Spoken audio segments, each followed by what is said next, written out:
Good evening, everybody, and welcome to round 8 of the GPVWC Super League season.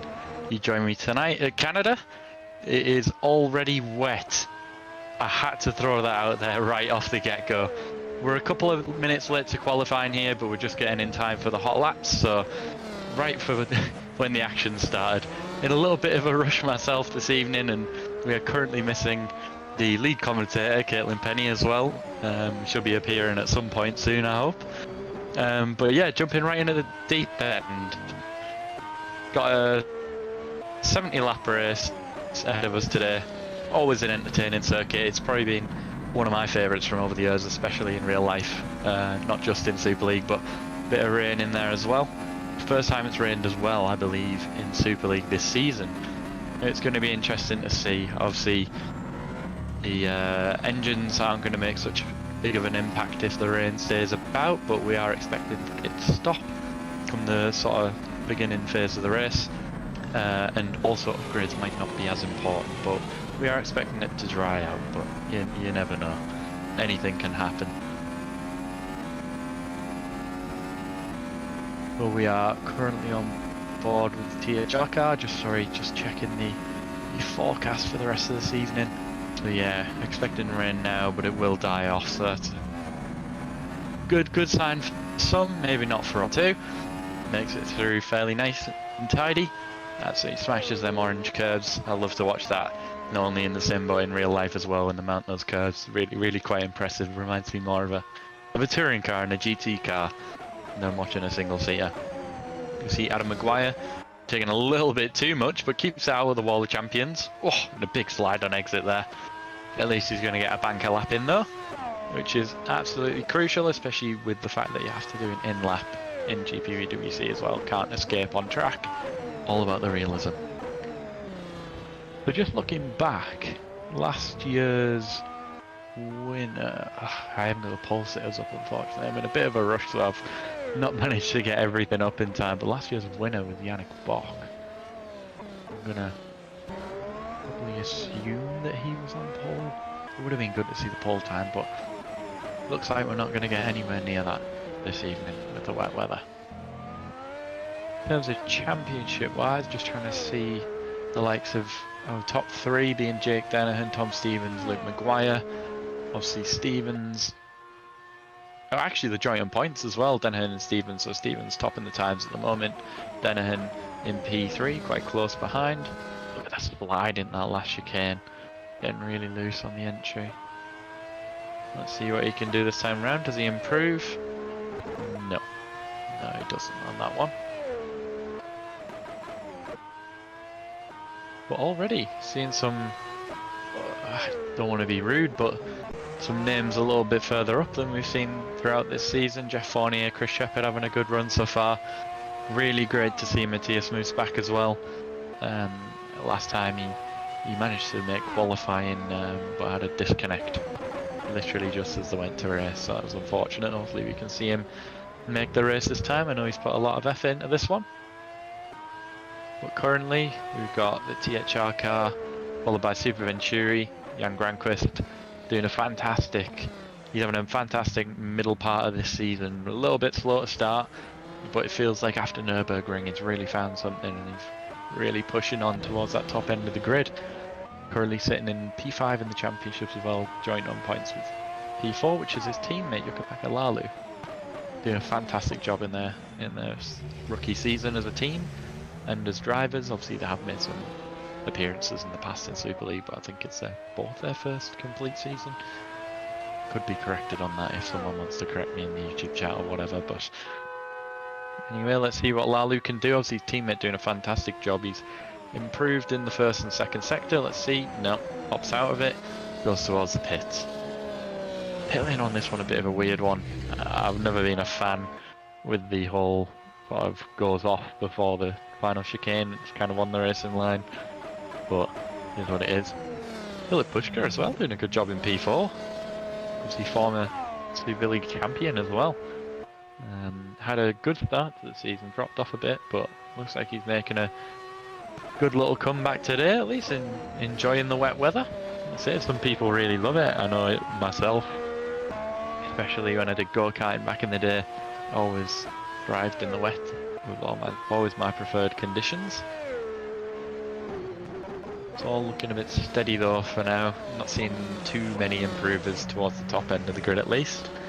We're sort of in the point now where people are going out for the second, and probably some people might actually be on the third run by now. Quite a short track, only 1 minute and 20, even in the wet. The dry probably be in the low tens. Denahan not on a lap. He's yellow sector 1 and 2. Robin Panzar's green. Already sitting P8, which is pretty good. Robin's definitely much more of a racer than a qualifier. We've seen that this year. He's had some cracking race pace over the years.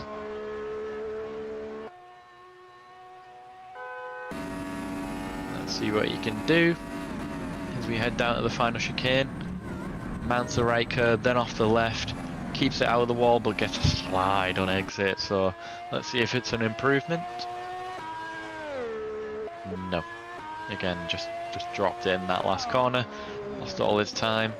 And Granquist again doesn't improve. Did have a purple middle sector though. Let's see what Adam Maguire can do. Not great, does make a little bit of contact with the wall, but he might still even improve his lap. Looking at his first and second sector, let's see what he does. Yes, does go better. I think it said green, but I'm not sure if that actually was an improvement. Yeah, it was an improvement.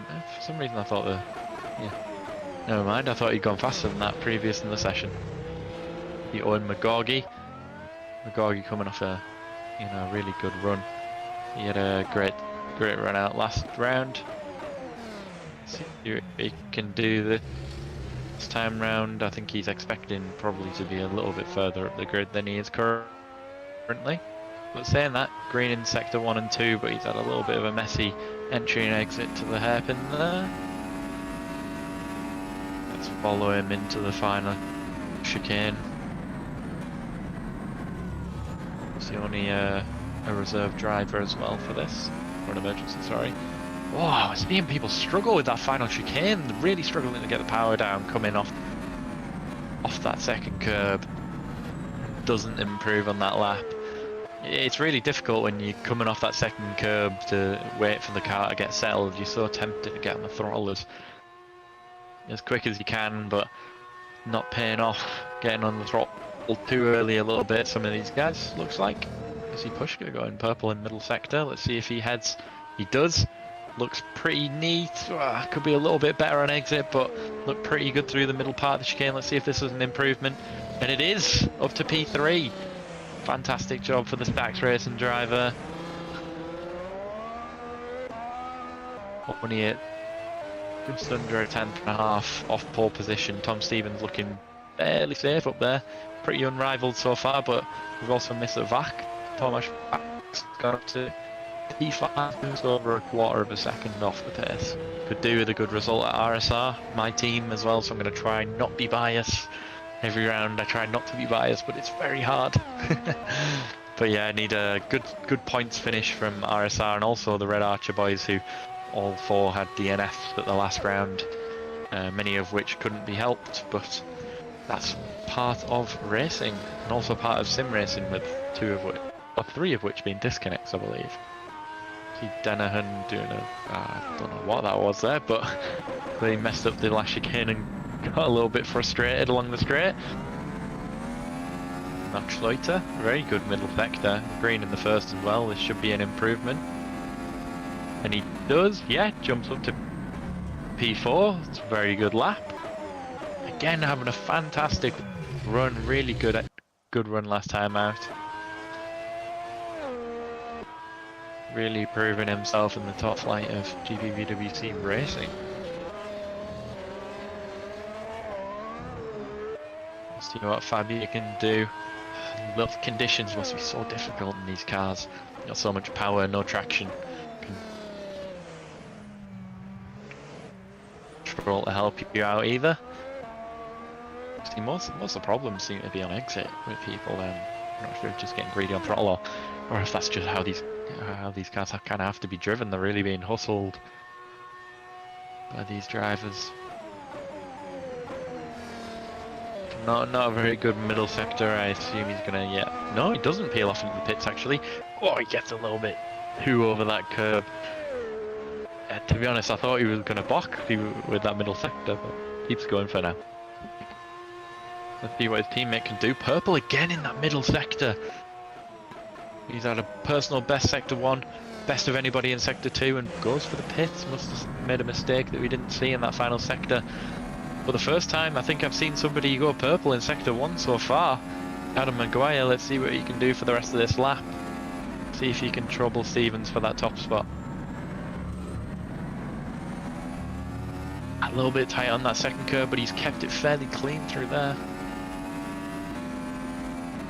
We head now towards the hairpin. Purple middle sector as well. It's looking good so far. Not too bad on the traction as well. Getting a good run out of that hairpin onto the nice long straight here. Obviously going to be no DRS with the wet conditions. See Jeffrey Fournier jump up to P6 as well. Fantastic job by the Epic Racing driver there. Only 2/10 off pole, and he goes for the pit.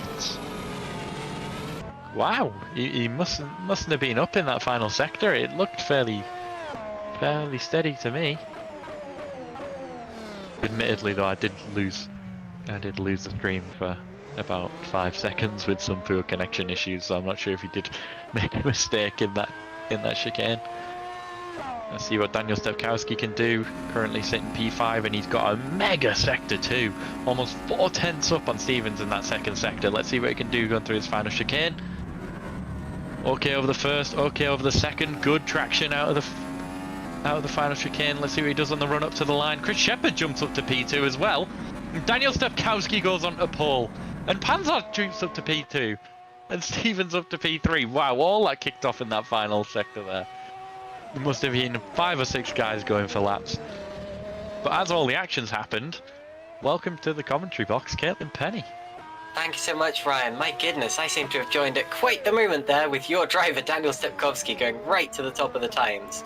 Looks like Pollens could manage P11 across the line that time. And here comes Luke Maguire. Strange to see him down in 12th place. Top match 4. Oh my goodness, Ryan! Hold on to your seat. What the heck? Oh, and Philip Pushke comes and spoils your party. Oh. There's going to be even more times to come here because we've got just a minute to go and the track does appear to be speeding up. That's a good sector 2 for Luke Maguire. Across the line goes P4, so just behind that group. And I tell you what a lap that was from Philip Pushke there. And we have now less than a minute to go. It's still raining. Is it? So yeah, so like, you know, we can see the rain falling.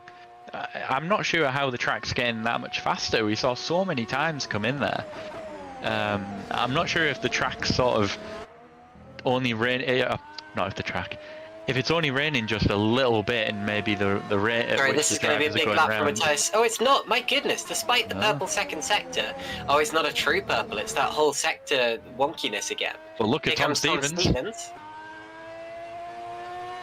And across the line, this goes P1, undoubtedly so, having seen those first 2 sectors. Here's Mike Schluter, this looks to be decent.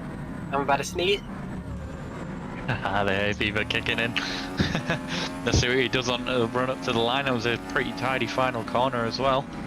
P4, good effort. P4! My goodness, Mark Schluter, who did so well last time out, is about to do even better this time out in qualifying. The checkered flag is preparing.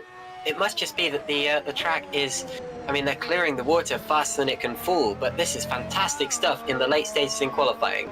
Luke Maguire approaching the line. Yeah. Across the line he goes, and it's an improvement. It's P5 now. Here comes Jan Grankvist. This is an improvement as well, up in both of the sectors. Adam Maguire's got the fastest first sector of anyone. He's 18th so far, so that's going to be a big lap. Grankvist twitches. Where does he go on his lap? He goes P7, very, very good. Here's Jake Dennehan, but it's still Maguire whose lap looks the most promising. He's miles up in the first sector by the look of it. Dennehan slightly up, but still 1 and a bit tenths down on Maguire's lap. Maguire's faster in the second sector too. Surely Adam Maguire is about to jump from 18th on the grid up to P1, unless Jake Dennehan can do anything about it in the final sector. I'm pretty sure that Tom Stevens is not going to be on pole position when this all shakes out, but will it be Dennehan or Maguire? Through the final couple of corners comes Jake Dennehan, the championship leader, kicking out the tail, and across the line he goes. And is this provisional P1? It's P5! So even though he did pull out something in the final sector, there is Adam Maguire, and Adam Maguire will take pole here at the Canadian Grand Prix. Wow, that lap came in clutch, exactly when he needed it. And a good gap as well to the top second and third place drivers, so fantastic lap by Adam there. And tell you what, it's been quite an exciting session, that one. There's some good names up there as well. Pushka P4. A fantastic Absolutely. effort. And I know that I'm glad that we knew the pole position lap when it came in, because that is always more exciting. The rain falls, but there is the result. Adam Maguire takes pole position at the Canadian Grand Prix, followed by Tom Stevens, Tomasz Vok, Filip Puszke, great qualifying there, Mark Schluter, oh my goodness. Jake Dennehan P6, he's got some work to do from there. Luke Maguire is P7, and it's Ruben Machete, Owen McGorgy, and Jan Grankvist, who continually impresses. P11, Daniel Sepkowski. Oh goodness, that's gotta hurt. I'm sorry, Ryan. Robin Panzer, P12, Chris Shepard, P13, then it's Eros Masculi, David Fidok, Jeffrey Fournier, Pascal Pollens, Matthias Moos, Stefan Rohr, and Jukka-Pekka Lalu, the top 20. Just a few more drivers to go now, and those drivers would be Frank Hamming, Fabian Schiertzig, Giuseppe Lino, Florian Gaia, and David Yunt, who failed to set a lap. So those are the 25 sessions, or 25 drivers who were in the session, and we now wait for the 70-lap race to start up. We've got a short warm-up session first, just to get the server ready, and then we will be off for a full Grand Prix distance here at the Circuit Gilles Villeneuve. Yeah, what a quality. The rain always spices things up. You know, it's all the sort of engine percentages and upgrades don't fully go out the window, but it really levels the playing field. But Caitlin, looking at the forecast, it's forecast to stop raining soon. So not only have we had quite a spicy quali, it means that when it starts to dry out, it's going to be in the race, which means it's going to be even more exciting, in my opinion, than if it was drying out in quali. It really is going to be about bravery, where the drivers start to realise that every lap they can do a little bit more than they could before. And then, of course, if it does dry out enough, you have that eventual jump to slick tyres. And it's all going to be about who does that at the right time, because the first few people rarely end up seeing the payoff. But anyway, it's going to be exciting nonetheless, especially because the weather is playing into it.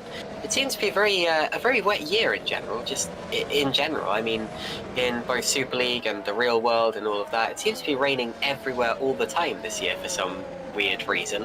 But it does make things very, very exciting in Grand Prix. Less grip, more fun. Yeah, absolutely. I mean, I haven't driven these cars this year, but in previous years I've absolutely loved driving a Super League car in the wet. Like, even though it seems so intimidating with all the power, just something about it just feels really, really good. And I absolutely love to drive this track as well. Just a tiny bit sometimes wish I wasn't commentating. I would have loved to have driven around here, especially in the wet. It would have been fantastic. Here in Interlagos are just my two soft spots for this calendar.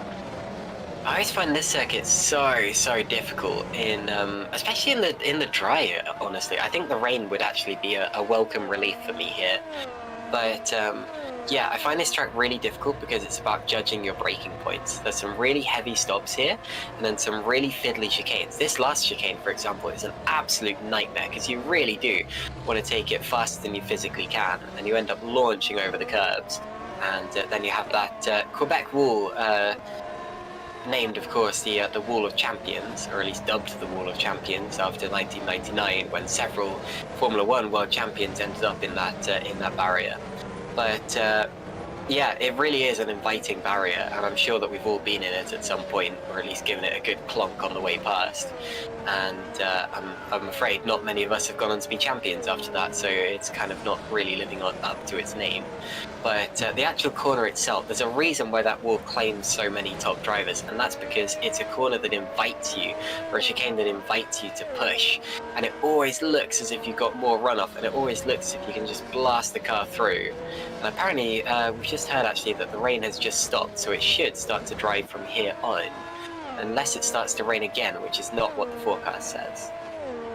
I'm not sure if it was just with our factor bugging out with the tyres, but I think I've seen 1 or 2 people trying intermediates already. Because now's the perfect time to use it as a test session.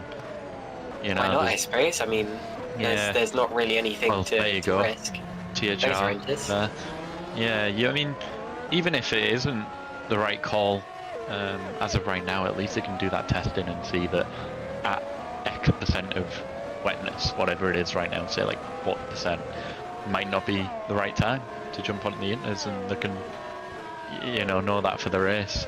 It's going to be interesting to see who braves out and starts on inters. If that is the wrong call to start with, that is, like, it might be right. People might go faster now than they did in quali. This is why I love a wet race, especially when it goes to dry, because it just opens up the strategy so much, and people who you wouldn't expect anything from can come from a mile back.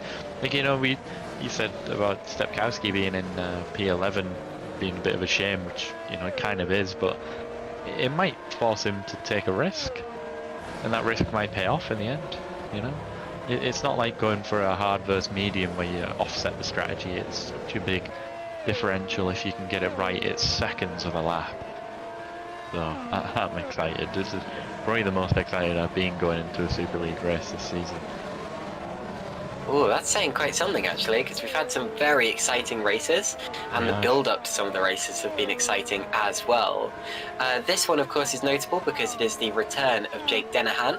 A lot of people were probably absolutely dreading that, considering that his absence last time out was a welcome reprieve at the front of the order. But we are, it's always better to have... Oh, and apparently it started raining again. Very nice.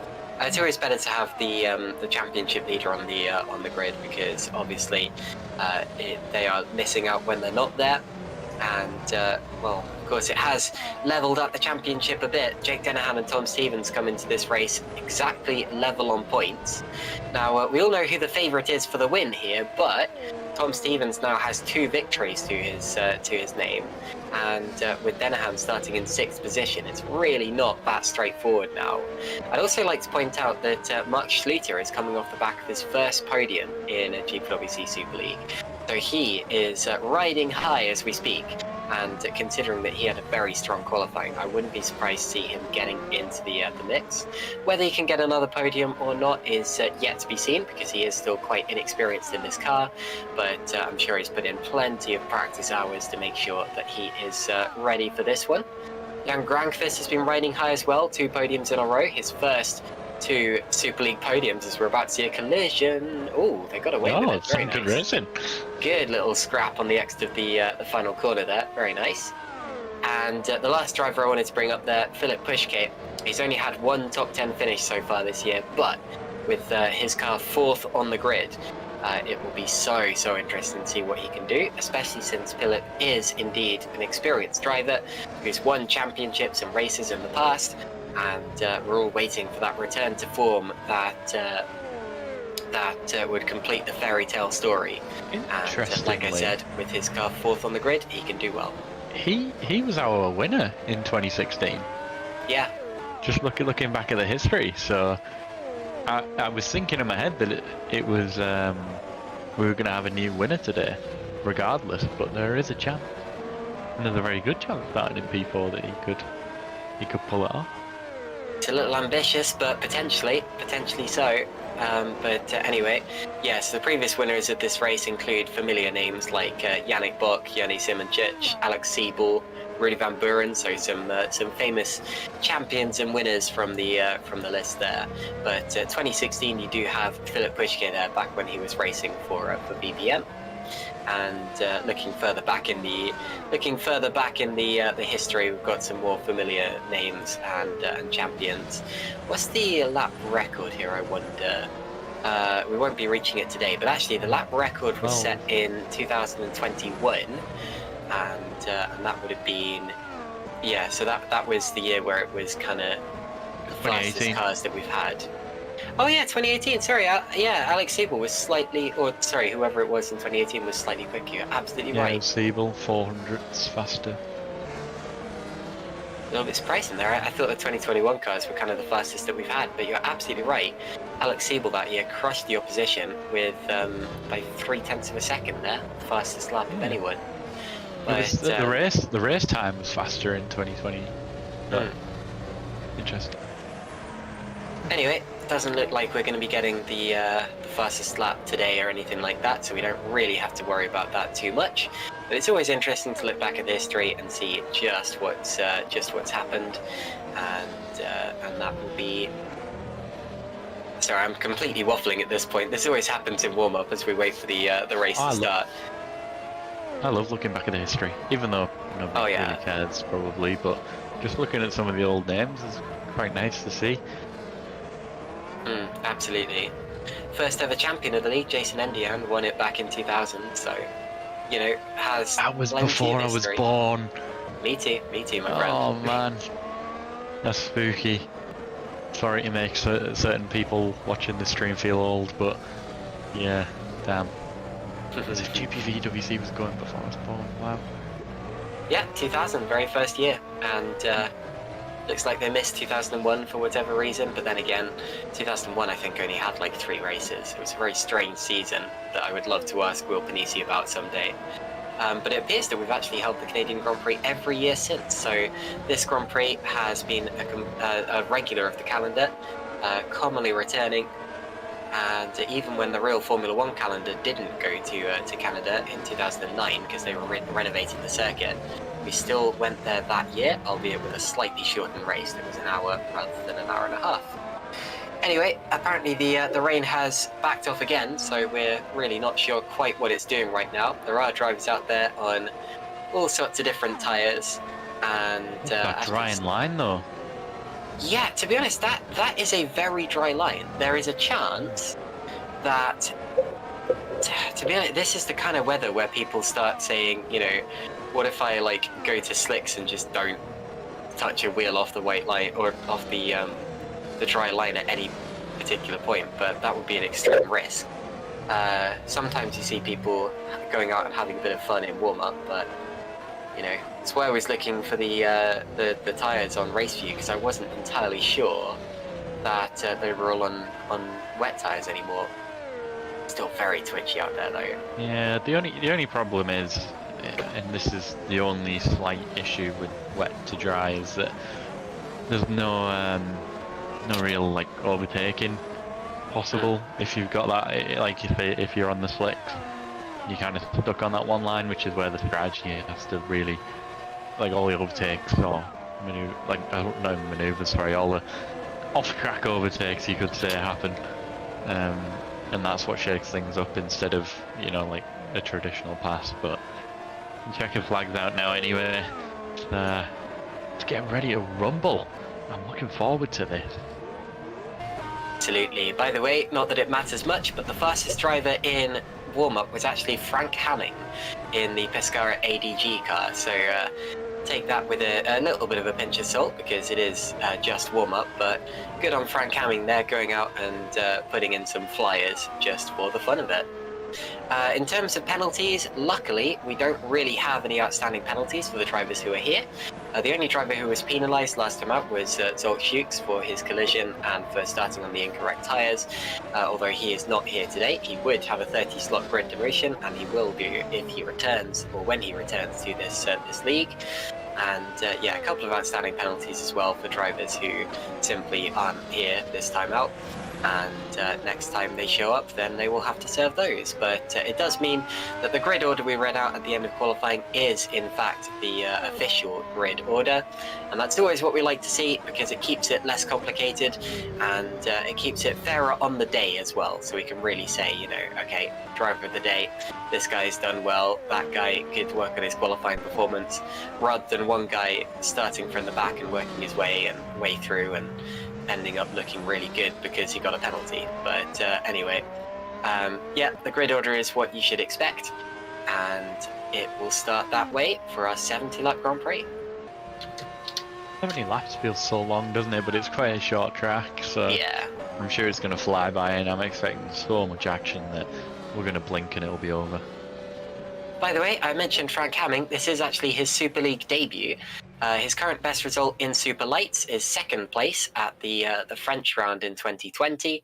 He's done 20 races in Super Lights, and he's won races in Formula Sprint 2 and Formula Sprint 1, although this is in fact his very first Grand Prix in the full-on Superleague Championship. So best of luck, Frank. That was a really good performance in the warm-up there, and he will be starting that Pescara ADG car.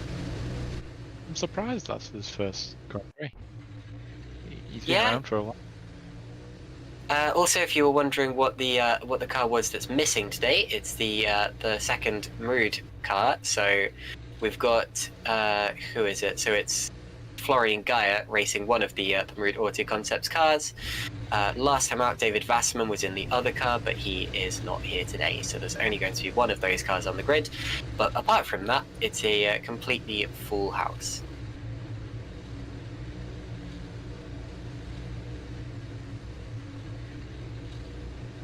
So the grid is now lining up. We've got just a few more minutes until the start of this race, including a formation lap. It looks as if we're about to get... Yeah, so everyone's suddenly appearing on the grid. They wanted to leave it till the last minute to keep their tyres fresh, but there we go. The lights are out, so away we go on the formation lap. And any second now we can run you through the grid once again and show you exactly who's who. Looks like intermediate tyres are going to be the order of the day at the start, and no real surprise there. Let's take a look at the starting grid. It's going to be Adam Maguire on pole position alongside Tom Stevens there. Tom Stevens equal on points with the championship leader. Thomas Schwark is P3, followed by Philip Pushke, return to the front page of the standings for Philip Pushke. Mark Schluter P5 after his first podium last time out, and Jake Denahan returns with 6th place in qualifying. Luke Maguire is P7, then it's Ruben Machedi P8. P9 will be Aaron McCorkey, then it's Jan Grankvist, Daniel Stepkowski and Robin Panzer. P13 will be Chris Shepherd. You'll see him any minute now. There he is. So Chris Shepherd P13, then it's Eros Masculi, David Fidok and Jeffrey Fournier. P17 will be Pascal Pollens for HRT, then it's Matthias Moos, Stefan Rohr and Jakob-Pekka Lalu, rounding out the top 20 cars on the grid there for Super Venturi. P21 will be Frank Hamming in his first Super League Grand Prix, then it's Fabian Schiertzig, Giuseppe Lino and Florian Gaia in the only Mood Auto Concepts car. By the way, Lino himself will be starting from the pit lane, and it looks as if David Yunt will be starting from the pit lane as well, if he starts at all, because he didn't set a lap in qualifying, but I presume that his strategy is to start from the pits and see what he can do from there. Now I'm seeing a lot of different colours showing up on the timing screen, and that's because we do actually have some slick tyres out there. So the tyres that we saw as they headed away on the formation lap were actually not fully accurate, and because it was a wet qualifying, you can actually choose whatever compound of slick tyre you want to start on. So the top 3 have gone for slicks, and the next 3 have gone for inters, including our championship leader. Ryan, this is going to be absolutely thrilling. Including my flipping 2 drivers as well, going on soft tyres. How do you feel about that? Brave, very brave, but I respect it because usually the front guys go so conservative, but it's nice to see them taking a risk. And So Lalu, Jakob-Pekka Lalu's just gone back to the pit, so he will be, obviously he's changing the tyres that he was due to start on. It looks as if we've also got Maguire and Machedi on soft tyres, as well as are some of the drivers further back. Really slick tyres. These are the mediums at the front. Interesting stuff that Thomas Schwark is on softs, whereas Maguire and Stevens are on mediums, because that could really shake it up. So here are the lights, and off they go. So we are away at the start of the race. We're heading to the pit lane. There's a bunch of cars queuing up in there now. And side by side for the lead, Tom Stevens goes through, and off goes Pushke. It looks as if Pushke completely overshot the corner. There's a collision further back. That looked like potentially Ruben Machedi being pushed through the turn. I think Pushke's now rejoined kind of in the mid-pack. He might have to give up a few positions there. Someone else, I think, might be about to slide off there. Kept it under control. I just thought he'd touched the white line a bit much on the entrance to the corner. But it is Tom Stevens who leads the race at the start after taking over from Adam Maguire. Jake Denahan is up to 3rd. So Denahan is the top driver on intermediate tyres, having got up to 3rd straight away. Very good start from him. And what I was going to say earlier was that, yeah, Stevens indeed is on those soft tyres, putting him at an advantage at the start of this race. Through they go and up towards the hairpin for the first time of asking. Can Denahan make hay while the sun doesn't shine? Because if the race continues to, or if the track continues to dry out, then he will be at a disadvantage. More slight contact further back. Looked as if one of the Super Venturis, Jan Grankvist, got a bit of a clonk in the backside, but he's managed to keep it pointed in the right direction. And we come through to complete the first lap of the race with cars side by side all the way back. That was Machete and McGorgy. There's Luke Maguire. And through they go past the wall of champions. Hopefully everyone keeps it clean. Now Machete and McGorky are going to go side by side again by the look of it, down towards turn 1. And right at the end of the first lap, it's Stevens, Maguire, then Denahan. Yeah, I mean, Stevens got an absolute rocket at the start. He was on that right-hand side of the track, which actually was where the dry line was. You could see Maguire was positioning his car, trying to get right across, but just didn't quite get the launch. Just watching a replay here. To look at Stevens just get right up the inside on that dry side there, threading the needle as well. Denahan, brave, and he pushed. Oh, that is an excellent start. He found the space and he went for it. That was absolutely brilliant from Jake Denahan. There's Pushke running straight off at the first corner. I don't really think he gained any advantage, although you could argue that he should have joined further back, because you still gain an advantage by cutting across the middle. But since he didn't gain any places, I think he will be let off for that one. He will manage to keep his P5. Now we head onto the back straight once again. This is one of the only places you really can overtake in these conditions, providing your opponents don't make any mistakes, because you still have the slipstream just as in the dry. It's just that you also get a face full of spray as well. Here we go through the chicane. That's a little rough and ragged from Daniel Stepkowski, who sparks as he goes over the curb. And we complete the second lap of the race. And all over the back of that RSR car is Robin Panzer there in P12 as they head through the first couple of corners of the third lap. You want to hear an opinion? Go for it. I think the people on softs have made the right strategy call here. Yeah, me too. I really think so. Because of the lack of overtaking due to the the different lines, the wet and dry line, I think the people on softs are obviously going to have to box first, and they're going to be able to get the massive undercut, in my opinion. So let's see. Let's keep an eye on it. We're only on lap 3. Here we go then, Machete on the back of McGorgy, side by side further back. That's Matthias Moose with David Fidok. Yeah, I totally agree with your assessment there about the softs being the tyres to be on at this point. Plus, the softs will have more grip than the mediums, so they will be acting as a better tyre for the wet anyway, even though it is still just slightly damp. And tyres go off a little bit slower in the wet in general, so I think the softs should be able to last longer than they otherwise would be able to. Here's Mark Schluter on the back of Philip Pushke. Schluter with the slipstream getting closer and closer. I've been really impressed by him recently. There is Chris Shepherd coming into the pits, and he will be the first to change off the medium tyres, I presume. So clearly he's realised that, off the intermediate tyres. Also in come David Fidok and Frank Hamming. So clearly they've realised that the track is suitable for slicks, and it doesn't seem to be about to rain anytime soon. And he's actually going straight onto the hard tyres, so he thinks it's going to be dry for a long, long time. And in these conditions, Ryan, do you reckon that the hards could go to the end? Nah, no way. Fair enough. The dare ground here is quite high, so I think if it was a dry race, we were going to see a lot of stops to start with. So I think these will probably do a good chunk of laps, but I think they might have pitted a bit too early really to make a good strategy out of it. But they know more than I do. They've got engineers in their ears. You see Machete, is he going to make a lunge? Nope, thinks better of it. I do wonder if we got DRS activated yet, actually. Well, the thing, thought. I think, yeah, No, I it think doesn't we look do like actually. it. Well, the DRS is activated from later in the straight. No, so no DRS nobody's- just yet. Look at whack all over the back of Denahan. Already, there was like a 2-second gap between them. Okay. I think in the real world it tends to be that if anyone's on intermediates, then the DRS isn't activated, albeit it's up to the race director's discretion. But here, as Maguire is now going to go for Stepkowski on the outside. That was a bit close. Oh, big twitch from Maguire. Good save. Here, I think it's that if it's less than 15% wet on the track, that's when the DRS is activated. So it kind of looks as if we're getting to that stage. On or And offline though? I don't really know, but I wouldn't be surprised to see DRS activated this lap or very, very shortly anyway. Because we've seen it wetter than this and it's been activated, so you never really know. Here's Ruben Machete once again. That's quite a scrap there. Clearly he feels that he's being held up by Owen McGorky there.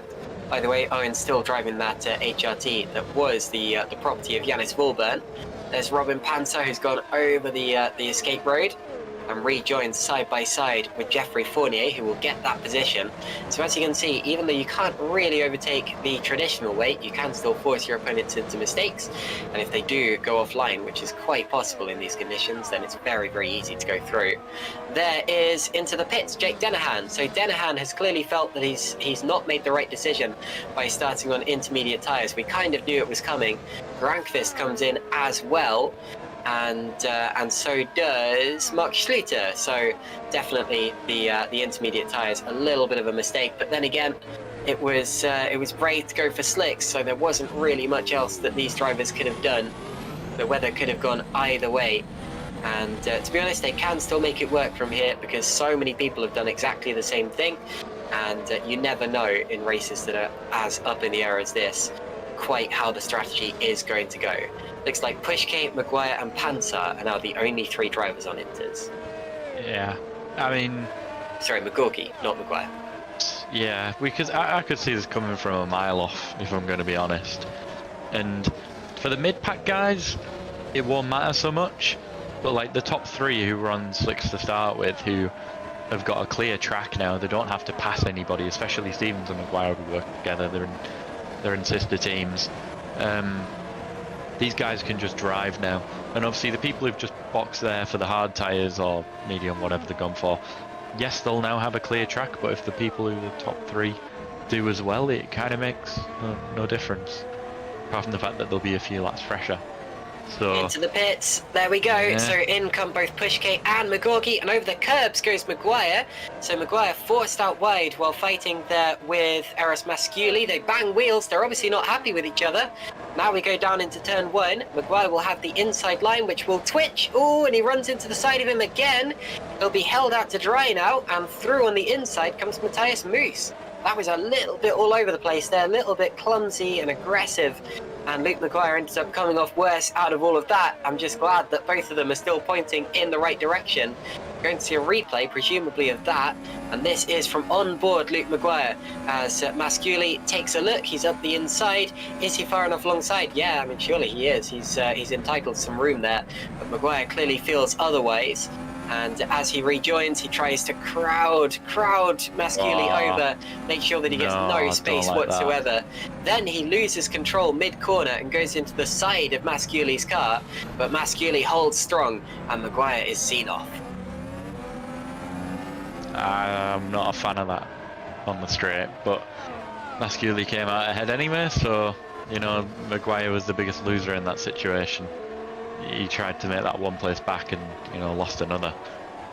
So not the smartest move, but let's see what you can do now if he just keeps his head down, stays on the back of that pack. I mean, Matthias Moose is flying. Don't get me wrong, I know we've had a few people box, but even still he was making up places on those soft tyres. Absolutely he is. He's up to P7 now. Jake Dennehan sets the fastest lap of the race as he attempts to make up for the time he lost by pitting. And by the way, the leaders are still absolutely together. They went into this lap separated by less than 0.2 of a second, so make sure that you're keeping an eye on that. Look how close they are, my goodness me. Now, they've been this close for a while and haven't quite been able to swap places. Normally, now I've seen a couple of people getting a bit ambitious into this hairpin there. Normally you want to stick behind your opponent and get a good run out of the corner, because this is where you overtake. And he has a definite chance here. I think he's going to have a go. The DRS is active now. You can see the track's dry enough, and he's going to go straight past Tom Stevens for the lead of this race. Adam Maguire takes it back just as he lost it, heading down into turn 1. And Adam Maguire will become the second official leader of this race. Tom Stevens down to second. Can I just point something out? Go for it. And I'm again being very biased. You know how I said about Stepkowski P11? but he started on the soft tyre. Look And at he's him up now. to P4. Fantastic All stuff. those Jake guys Dennehan, ahead on Inters. upper position there on David Yunt. His fastest lap was just taken off by Adam Maguire, but they won't be thinking about that because it'll be tumbling throughout the race. And that looks like an accident for Frank Hamming. He's lost his rear wing. I think it's probably already happened up till that point, but he's going to lose it again, is he? There he goes. And you can see that coming from a mile off because you often do see it when drivers don't realise the extent of their damage. And he will become the first retirement from this race now after going into the wall on a couple of different occasions by the look of it, meaning we have 24 drivers remaining in this race now. I'm a bit worried it might be going down to 23 though, because David Fidok's just come into the pits from the back of the order. So 9 laps done now. The leaders still right together, but Maguire with the advantage, having flown past Tom Stevens on the last time of asking. Here is Ruben Machete. Little twitch. He's on the back of Daniel Stepkowski. He'll have the DRS for the first time. He goes to the inside line, and he too will fly straight past his main rival in this race so far. Tom Stevens now the fastest of all as he tries to get back at Adam Maguire. And he's back within half a second of his rival. Dennehan flies now past Fabian Schiertzik, so he's up to P14. Schiertzik's a driver who's pretty good in the wet, actually. I remember he did quite an impressive drive at Azerbaijan last year. And Dennehan's next. And, sorry, Luke Maguire's off. So Luke Maguire spins the car, and I saw him dropping places. And he's lost. DNF. Panzer DNF as well. And Robin Pansar's out. He was doing well too. But yes, a big spin for Luke Maguire, and he's lost plenty of positions in this one. Here's a replay of Robin Pansar. See what happens here. I could see him losing time, and we were yellow in sector 2. Just loses it on the exit. That's really strange. And he's properly squelched that car into the wall there, hasn't he? That's yeah. I'm not even sure if the damage was big enough, but he's got it properly stuck in the barriers. Yeah. Now here's what happened to Luke Maguire heading down into turn 1. He's going to lose it in the first part, and absolutely no saving that one. So a full 360-degree spin. And I've seen that done before, definitely, but yeah. Well, he did it, but he managed to save it the first time round, but this time not so lucky. Yeah. Well, I've seen a pretty cool stat in the YouTube chat as well. From Kai Kira, Yunt has raced in Canada in 3 series and commentated in 1. Oh, there you go then. Knows this track pretty well. So he's been involved in this Canadian Grand Prix on every occasion in some way or another. I wonder how many Canadian Grand Prix rounds David has actually attended, because he's one of the we don't really have any originals in GPVWC anymore, but he's one of the long-running guys. I mean, 2016 at least, I think. I'll have to look into that, but there you go. Yeah, so oh goodness, so he did his first Super League race back in 2010, and his first Canadian Grand Prix was in 2011, where he was actually second. So David Yunt goes well here. Wow. Also, just looking now at the time in Tower, Whack is really struggling without any DRS. He's so far at the back. He was about 5 seconds off after that battle with Dennehan, but now he's just getting gapped just ever so slightly every time they get to a straight, just losing a little bit of time, which isn't ideal for him, whereas everyone behind's pretty much in a big DRS train there, which will be helping. Egon Egos asked where is Bok racing? No more Bok in Super League this season. Evolution are not in attendance this year, so hopefully that answers that one for you. You see Matthias Moose pitting, he was on soft as well, wasn't he? So he's made them last 12 laps. Matthias Moose is doing what, Ryan? Would you like to repeat that? Did I not say pit? What did I say? Sorry, you'll have a little chuckle to yourself when you listen to that back later. Did I say something bad? Did I say out of the pits, very briefly, yes, but then you corrected yourself. Out of the pits comes Matthias Moose in 22nd position. Jake Dennehan there, P11, still making up places as we expected him to. This is on Jukka-Pekka Lali now, who started from the pits. Up the inside he goes and into the chicane, and gets it all very closely hooked up. He does get it within the, well, I don't know if it's within the lines, but it's within the extremities. And that will be a successful position gained. Now he's got to get Giuseppe Lino in the Pescara ADG car, who's had a pretty strong race up until this point, especially considering that Pescara ADG are still bottom of the championship and the only team not to have double-digit points so far. So they could really do with a strong result so far in this one. This is Lino's 4th race of the season. So far, Alessandro Quinte is the only driver who has scored points for them on 2 occasions. And over the curb, was that Maguire again? Yeah, Luke Maguire's having a tough time of it out there. Look at him weaving about, trying to distract Fabian Schiertzig.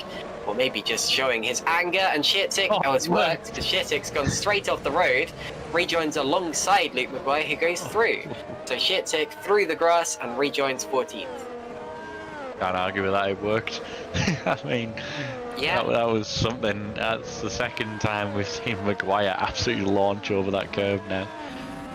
I'm not sure how it works with having to avoid that, go around the little cone, but he hasn't done that either time. I don't know the rules around that one entirely. Let's see what happens. Yeah, I can look up the race director announcements about that, whether you have to go around the little sausage curb or whatever, but there you go. You can see he tries to distract him, and then Schiertzig's just like, whoops, missed my braking zone, off I go. And through the grass, he's lucky he didn't rejoin straight into the side of Luke Maguire, but luckily that corner is slow enough that you don't tend to. So he ended up getting away with that one. But there you go. Yeah. Yeah, okay, yes. Very good. Not surprised, to be honest. Soft runner, this is already quite an extension for the soft guys. 14 laps of the good run. Yeah, I mean he was just in a little DRS train anyway, so you'll probably get the undercut, and that'll help him a little bit to get to the front of that train. I think in front of Machete. We go yellow in sector 2. Who could that be? Oh, David Feidock lost a wing. Well, I said earlier he was struggling, and he's reversing. I think he's just trying to find the tarmac. Here we go. Here's a replay, and it looks as if he's lost control a little bit further around the corner. Is he going to do a Lance Stroll? Oh yeah, absolutely. Gets the inside wall rather than the outside wall, and ends up sliding through the grass. Now that's the kind of incident you really can't do anything about, because it gets away from you so fast. Sometimes people correct it. Here's Jake Dennehan alongside Fournier, gets through.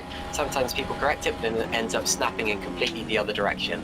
Tomasz Vok in the pits as well, by the way, so that puts Machete up into 3rd position. And Stevens, my goodness, still within half a second of Adam Maguire. Every time I look, it's as if they're going to make another, another move. By the way, I've just noticed that the event-specific briefing does say that you're supposed to rejoin around the cones at turns 13 and 14, which is as we were saying. Although it does have a little caveat which says that they don't have to if it would be unsafe or impossible to do so. So they might argue that they were going too fast potentially, and it would have caused a spin if they'd checked up. But to be honest, I reckon they could have made the cone if they'd tried. By they, I mean both Luke Maguire and the other drivers we've seen doing that so far today. But yeah, we haven't actually seen anyone go around the curb yet, have we? Not yet. Also, Luke Maguire has pitted as well, I think.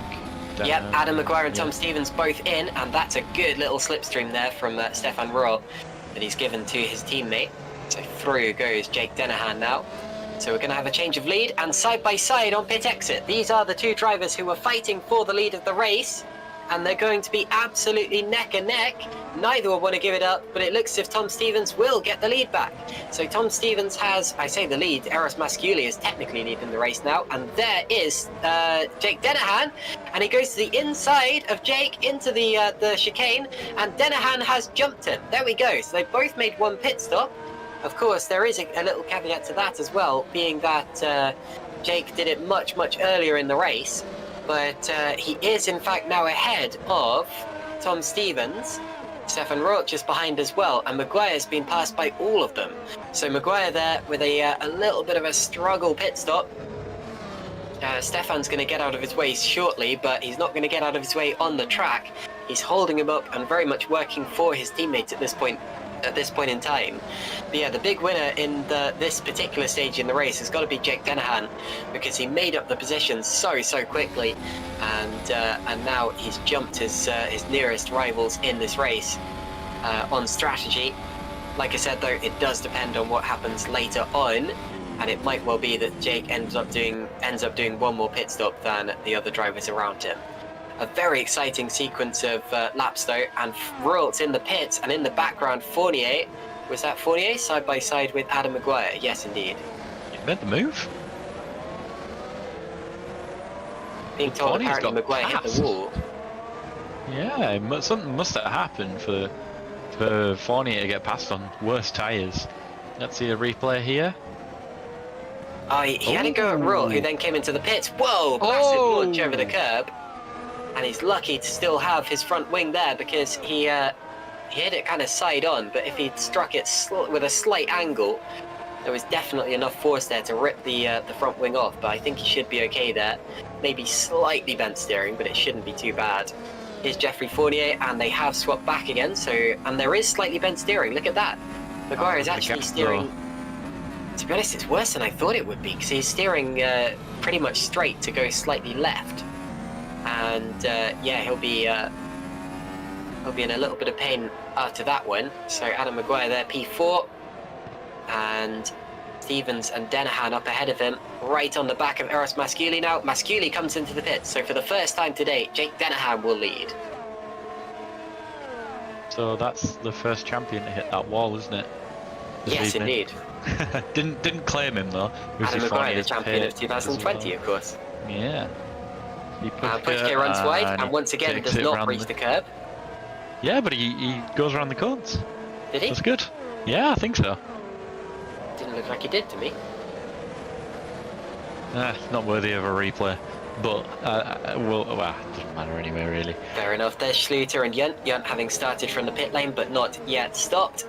And a good little move there. Stevens and Dennehan now back within 0.2 of a second. There they are. Goodness me. Now, I wonder what's going to happen this time around on the back straight. These two are big rivals from the past. They had a massive scrap for the championship last year in Formula Sprint 1. And now they're continuing that fight in the main Superleague Championship. Joint on Flags points. up there somewhere.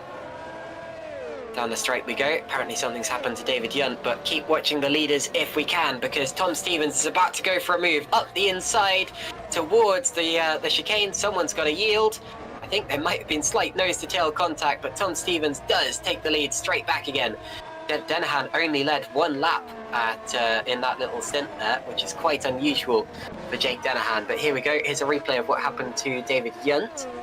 He's racing with Ruben Machedi. And he touches the grass, and around he goes, and luckily doesn't come straight back on into the track. So just a quick spin there, rejoins the race, and he will be pitting very shortly. And it looks like we've just lost David Feidock as well, I believe. Yeah, he was struggling, I'm afraid. So David Feidock becomes our third retirement. Had the hit with the wall, pushed again a little bit over the curb on the exit there. You know, so fast through that sector, it looked absolutely mega, you know, between the walls. It's really good to watch. Let's see, Pushka looks like a bit of a cork in the bottle at the moment there, but pushing on.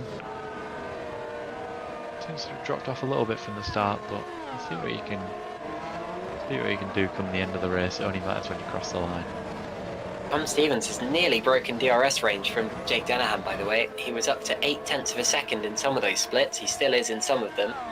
And Adam Maguire is nearly back into DRS range, so the damage not really holding him back that much. And into the pits comes Jukka-Pekka Lalu from 4th position. So he comes through the pit lane now. As further back, that looked like Masciuli and Stepkovski having a little spat. Lalu dropping out of the top 10 positions for the time being. David Junt also in the pits as we expected. And there is Pascal Pollens on the back of Luke Maguire, who's continuing to struggle himself. Possibly just a bit of a bit of a dry only setup on Luke Maguire's car there, because he doesn't usually struggle this badly. 20 laps already completed in this race. That was very wide there from Eros Masculi, possibly just looking for a way up the inside into the chicane. Tom Stevens leads from Jake Dennehan, and Adam Maguire, Thomas Schwach, and Jan Grankvist. Might be about to be a change for P11. Masculi on the outside, and they both run over the curbs. And Masculi appears to have absolutely disappeared. Comes back on in front of Philip Pushgate, who might have something to say about that, although technically they did both cut the corner slightly, so there might be an argument that Masculi was free to take that place. Back onto the road they go, and down the start-finish straight. Tom Stevens, once again, the fastest lap of the race, and he has broken DRS now from Jake Dennehan. Here comes Stepkowski, but Dennehan is now under threat from Maguire, potentially. Stepkowski goes up into P12, and McGorgy has gone off. So, McGorgy there, I saw the yellow flag, has run off the road. Rejoins on the correct side of the cones, I think, but it looked to have been a full spin there for McGorgy. Being told that there was potentially contact with Mark Schluter, but we'll have to confirm that with a replay. Here we go then. So Owen McGorgy was right behind Florian Gaia. Schluter is the car behind them. He's side by side with Gaia now, gets through. Where does Schluter come from? Might not have been contact, you know, goes over the curbs. Yeah, so it was all by himself. That's the wrong lap. That happens sometimes. Sorry guys, we're looking at completely the wrong lap there. Yes, it might still have been contact with Schluter, because here we go again. So Schluter up the inside, and they're going to touch mid-corner, over the curb, round he goes, racing incident. That's pretty much the definition of a racing incident there. Just side-to-side contact, no one to blame. That kind of thing happens. It looks like... And Maguire's past Dennehan, P2. So Maguire is up to P2, past Jake Dennehan. And I think Jake's tyres have seen the best of their life, because Maguire has now gone through, and Tom Stevens is absolutely clearing off up ahead of them. Here we go, here's a replay. Adam Maguire up the inside into the chicane, and we're about to see a much more successful move, and Dennehan had to take to the left-hand side of the sausage curb there as Maguire gets that place done. Dennehan might be a little bit peeved, might feel that he's run out of road, but again, I think that's fair. I think Maguire... I don't know actually, because Maguire wasn't ahead of him in the braking zone, was he? So maybe not there. But for the time being, Adam Maguire up to P2. Yeah, despite the damaged car. I was trying to say he still managed to pass Dennehan, which is good effort, but he's a couple of seconds off the back of Stevens, who's got a squeaky clean car, so I think it's going to be difficult for Adam for the rest of this race. Still another 48 laps to go. It's a long old race, this one. Absolutely. Here we are with Matthias Moos on the straight, side by side with Flo. No, that's not Flo Guy, he's further back. Yeah, Mark Schluter. Sorry, I was distracted by the dark red livery, kind of looks purple from a distance. Down the straight they go, into the left-hander at turn 1. Schluter holding off Masculi now. Tom Stevens really has cleared off that battle behind him. Oh dear, Luke Maguire knows that grass very, very well, and recovers it up, but those couple of corners are not doing him well today. Still alongside his opponent there, alongside Omagorgi. Oh, and gets past him. Wow, right around the outside. And a little wiggle of disapproval as he goes past, but there you go. But yeah, like I was saying, Tom Stevens 3 seconds ahead. He's really taken advantage of that battle between Maguire and Dennehan. Although he did appear to lose about half a second in that sector there. But Dennehan now losing even more time by losing that place. Here's a replay of that little scrap between Maguire and slow out of turn 1. Gorgie. I think something might have happened in turn 1, because it looked like Maguire was speeding up from a dead stop. See what happens here. Takes it to the outside. Yeah, I thought it looked like something had happened. Which is probably why he tried to send it. It's very much like what Luke Maguire did earlier on to someone else, isn't it? So just kicking out the rear end and clonk, off you go. 2 things guaranteed in life: taxes and Maguire missing turn 2. Aw, that's a little mean, but there you go. Max Schluter now down to P8 by the look of it, so Aras Maskili has now got through. And quite a long chain of cars forming up with some more getting involved in the background. Mateus Moose up 11 positions there. And it looks as if Rualt just got past Shepherd, so Stefan Rualt up to P11. Oh dear. Oh, and they're at it again, look, with McGorgy and Maguire, and a big weave. Look at that, he's really not happy with how it's going. Who else is that getting involved? Pascal Pollent's just behind. McGorgy now around the outside. Pollent's up the inside. They're 3 wide midway through the hairpin. Now onto the straight again. It says Yanis on board with Owen there, but that is indeed Owen McGorgy. They're going to go 3 wide down the straight. Maguire's going to get absolutely swarmed. Both of the Holland Racing Team cars go into the corner side by side. Pollent's ends up gaining 2 positions out of that. We're about to gain another place because Shepherd's in the pits. And the driver in the background as well is Jakub Lalu. That was a frenetic, yes, sorry, so Shepherd pitted. But yeah, that was a frenetic sequence of corners there. And apparently Jake Dennehan pitted on that lap. And yes, indeed. So Thomas Walk is now up into P3. And Jake Dennehan is P9, so... Penalty for Shepherd. Oh dear. Must have been speeding in the pit lane, I guess. Yeah, that would make sense. He was just in the pits, so that would... I was half expecting you to say Dennehan there for a second, which would have really... Sorry, no. There you go. Yeah, not great for Chris. He was having a good race as well so far. He was fighting in that top 10. Which is really good to see. That a tricky start to the season. Had a kid at the start of the season as well, another one, so he's been a bit absent, but he was having a good run up until that point. Jan Grangfist now in the pits from 4th position. There he is in the Super Venturi car. Overpower on the roll hoop, on the halo rather. Out of the pits he goes. There's Luke Maguire. Oh goodness, over the curb once again. Absolutely flying, just as Adam Maguire did, although he keeps it out of the wall. And here's a replay. Is this a replay of what we just saw straight away? No, this is the kerfuffle between McGorky and the others. Oh dear, as they squabble over position into the chicane. We're going back a little bit to see how that all started. You've got Stevens making a dive up the inside. Maguire, sorry. Oh my goodness, and McGorky very rambunctiously keeping it up the inside. Over the curbs, over the grass. He's still there, and now you see the contact. Right there, entry to the corner, has a big twitch. Wide goes Maguire.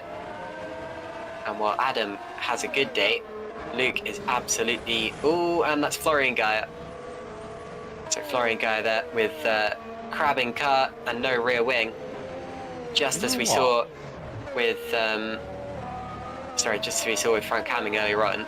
Go ahead, Ryan. I cannot believe that Maguire has gone over that curb so many times and held onto it every time. Yeah.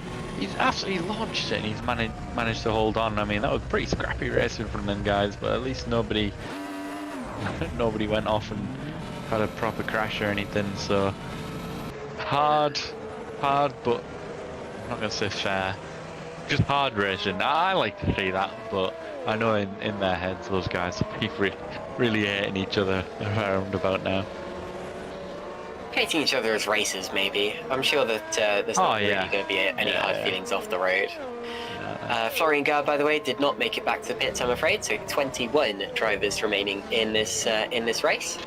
Still a decent number considering the conditions we started in and the fact that some people started on the slick tyres. But anyway, here's Luke Maguire.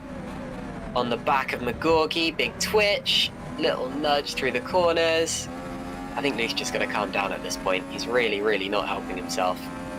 And I say that with the utmost of respect. Big dive. He's going to miss the... Oh, no, he didn't miss the corner. I thought it was. How did he make that? And look at McGorgy. My goodness. McGorgy has been so impressive in his racecraft today because not only is he holding off these positions, but every single time someone gets up alongside him, it looks as if he's, it looks as if it's done and dusted. It looks as if he's going to run out of road, but he somehow finds more track. It's amazing.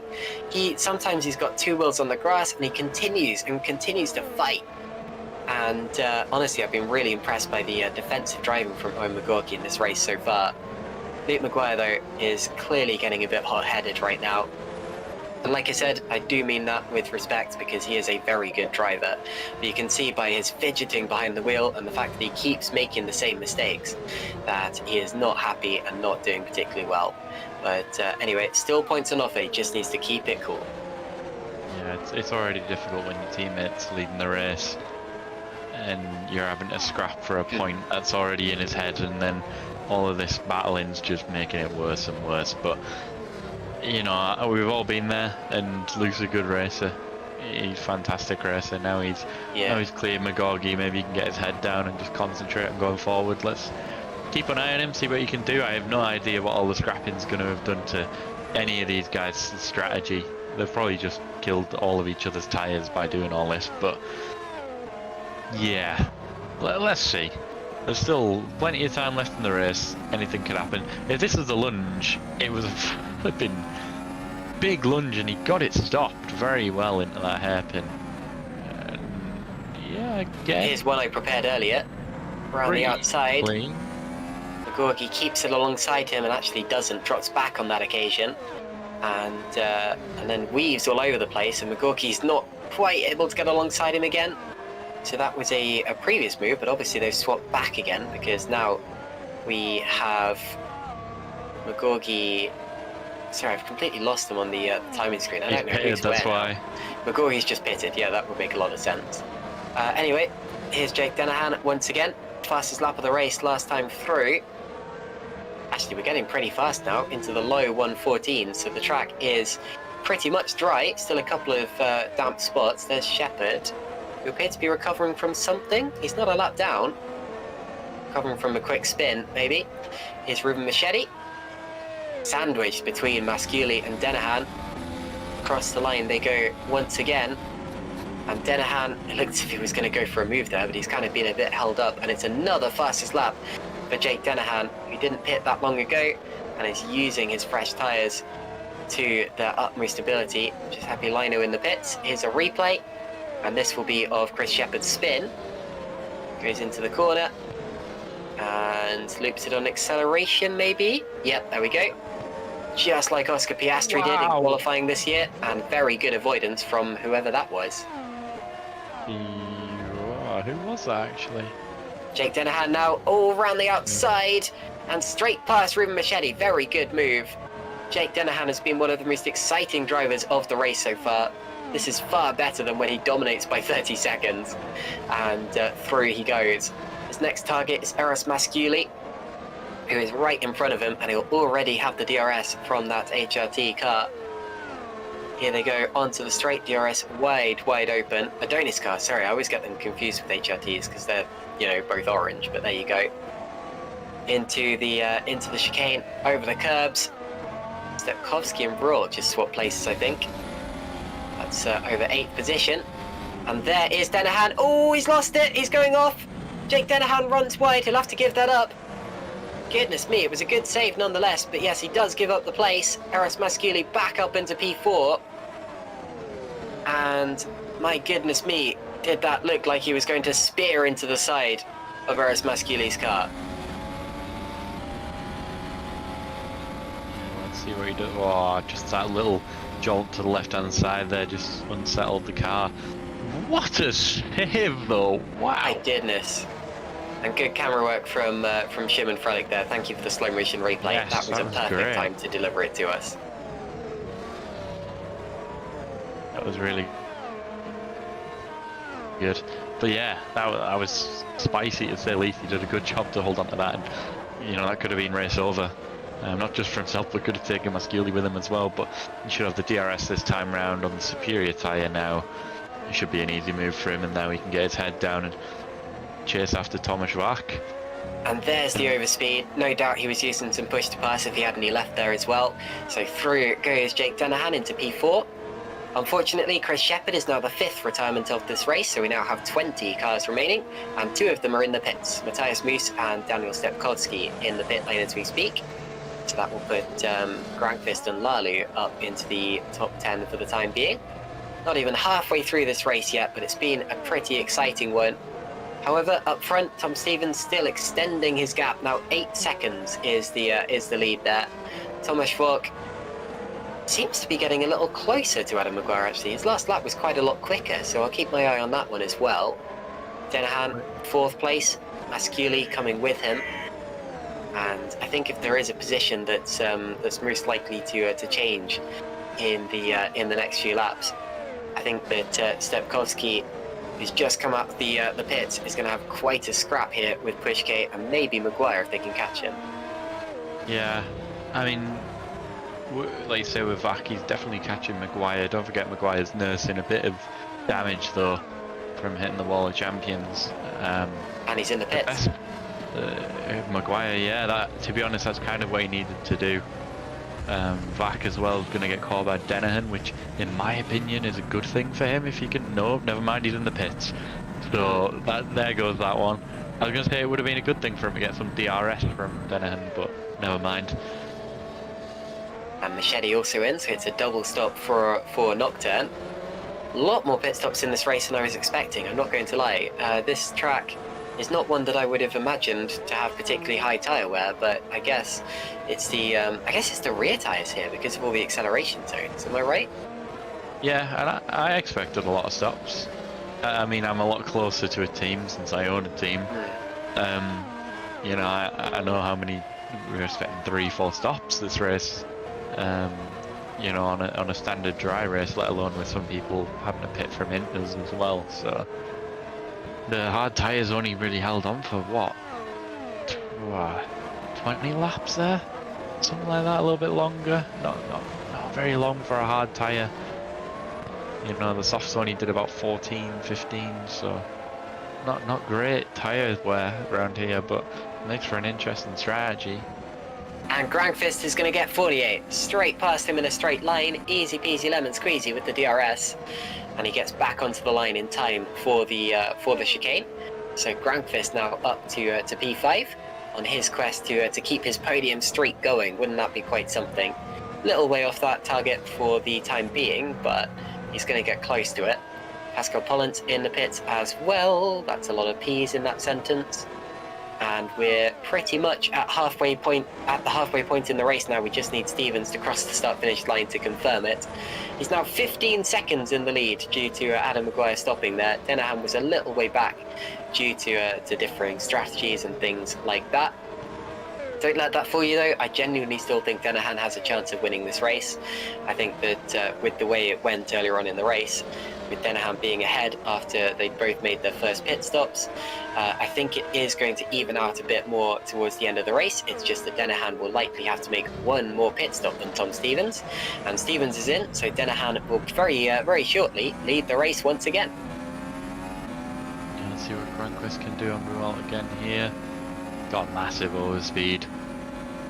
And then again he'll have the DRS onto the next straight as well, with the activation zone being for the 2 straights, which is great if you're trying to overtake, but not if you're trying to defend.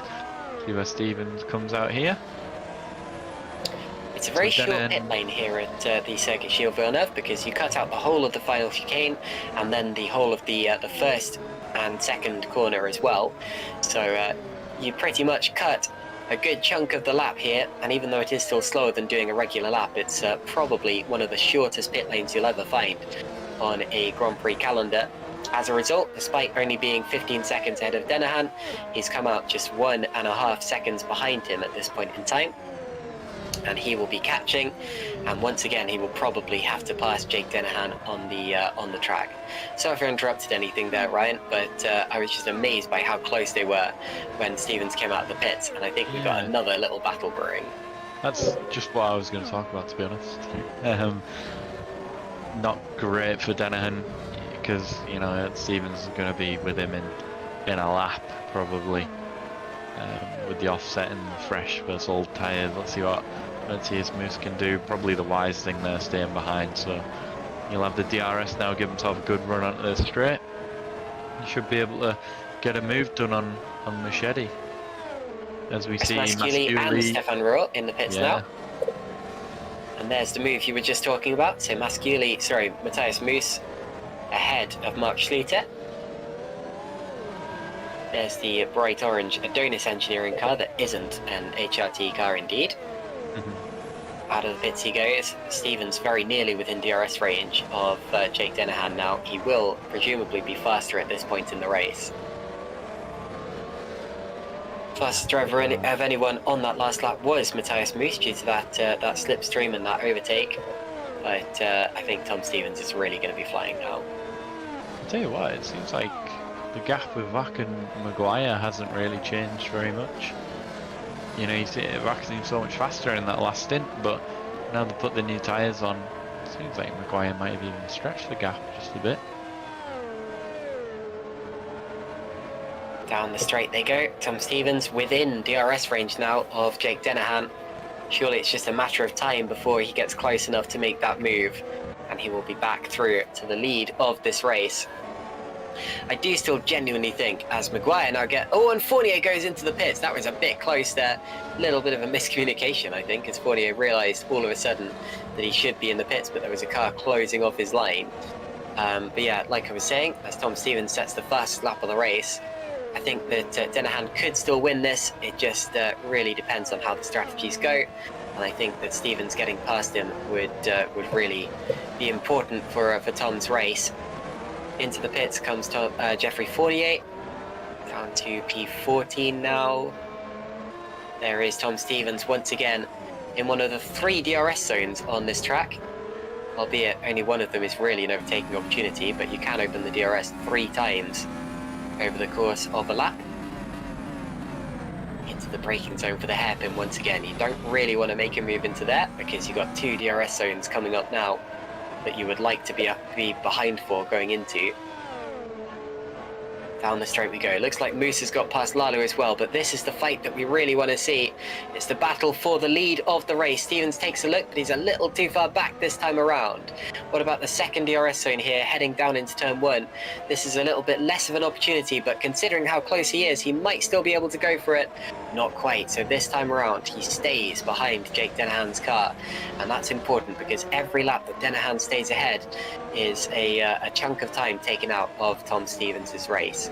He's losing a lot of time in this one, with Jake Dennehan clearly the slower of the two, with all due respect to him. Here's Schluter fighting with Lalu and Masculi. Masculi set in the fastest lap of the race as he gets involved in this one. Nearly takes a chunk out of the back of Schluter's car, who does take a little piece out of the back of Jakub Lalu's, and they stay pointing in the right direction. The sun is coming out now, guys. This is the lightest that the track has been all day, so it is very much drying up now. It's the fastest that it's been at any point in the day. There's David Yunt now, side by side with Giuseppe. That's not Giuseppe Lino, that is Owen McGorgy, and Pascal Pollance getting involved. 3 going into it as one, with the 2 HRTs and one of the Epic racing cars. And there are the leaders once again. Tom Stevens is side by side with Jake Dennehan, and surely this time he'll get through, and he does. And there he goes. So Jake Dennehan manages to keep it on the road, unlike what happened with Adam Maguire just now. Tom Stevens takes the lead of the race, and there's nothing that anyone can say to the contrary. Nah, good move, needed to happen. He'd even lost time to Granquist and Maguire just battling there, you know, they'd lost just about a second to them, but now he'll just pull away, and Dennehan will be boxing in the near future, I imagine. As we see, is that Stepkowski trying to have a little look, thinks better of it.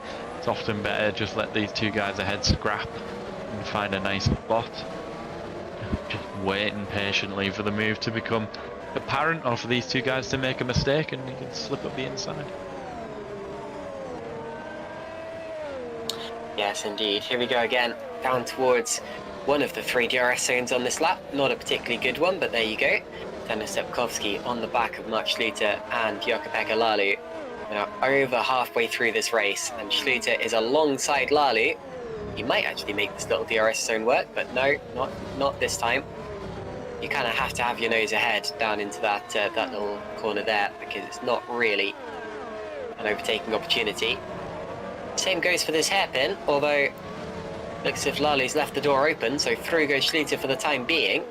And he might have been ahead into the DRS zone, we'll see. Jake Dennehan is now in the pits, just as we expected. Now side by side down the straight goes Schluter and Lale, but Lale's misjudged it because he doesn't have the DRS. Stepkowski goes past both of them. Oh, really good move there. Up to P9 goes Daniel Stepkowski, passing 2 into the space, or in the space of 1 straight, down into that braking zone. Very, very nicely done.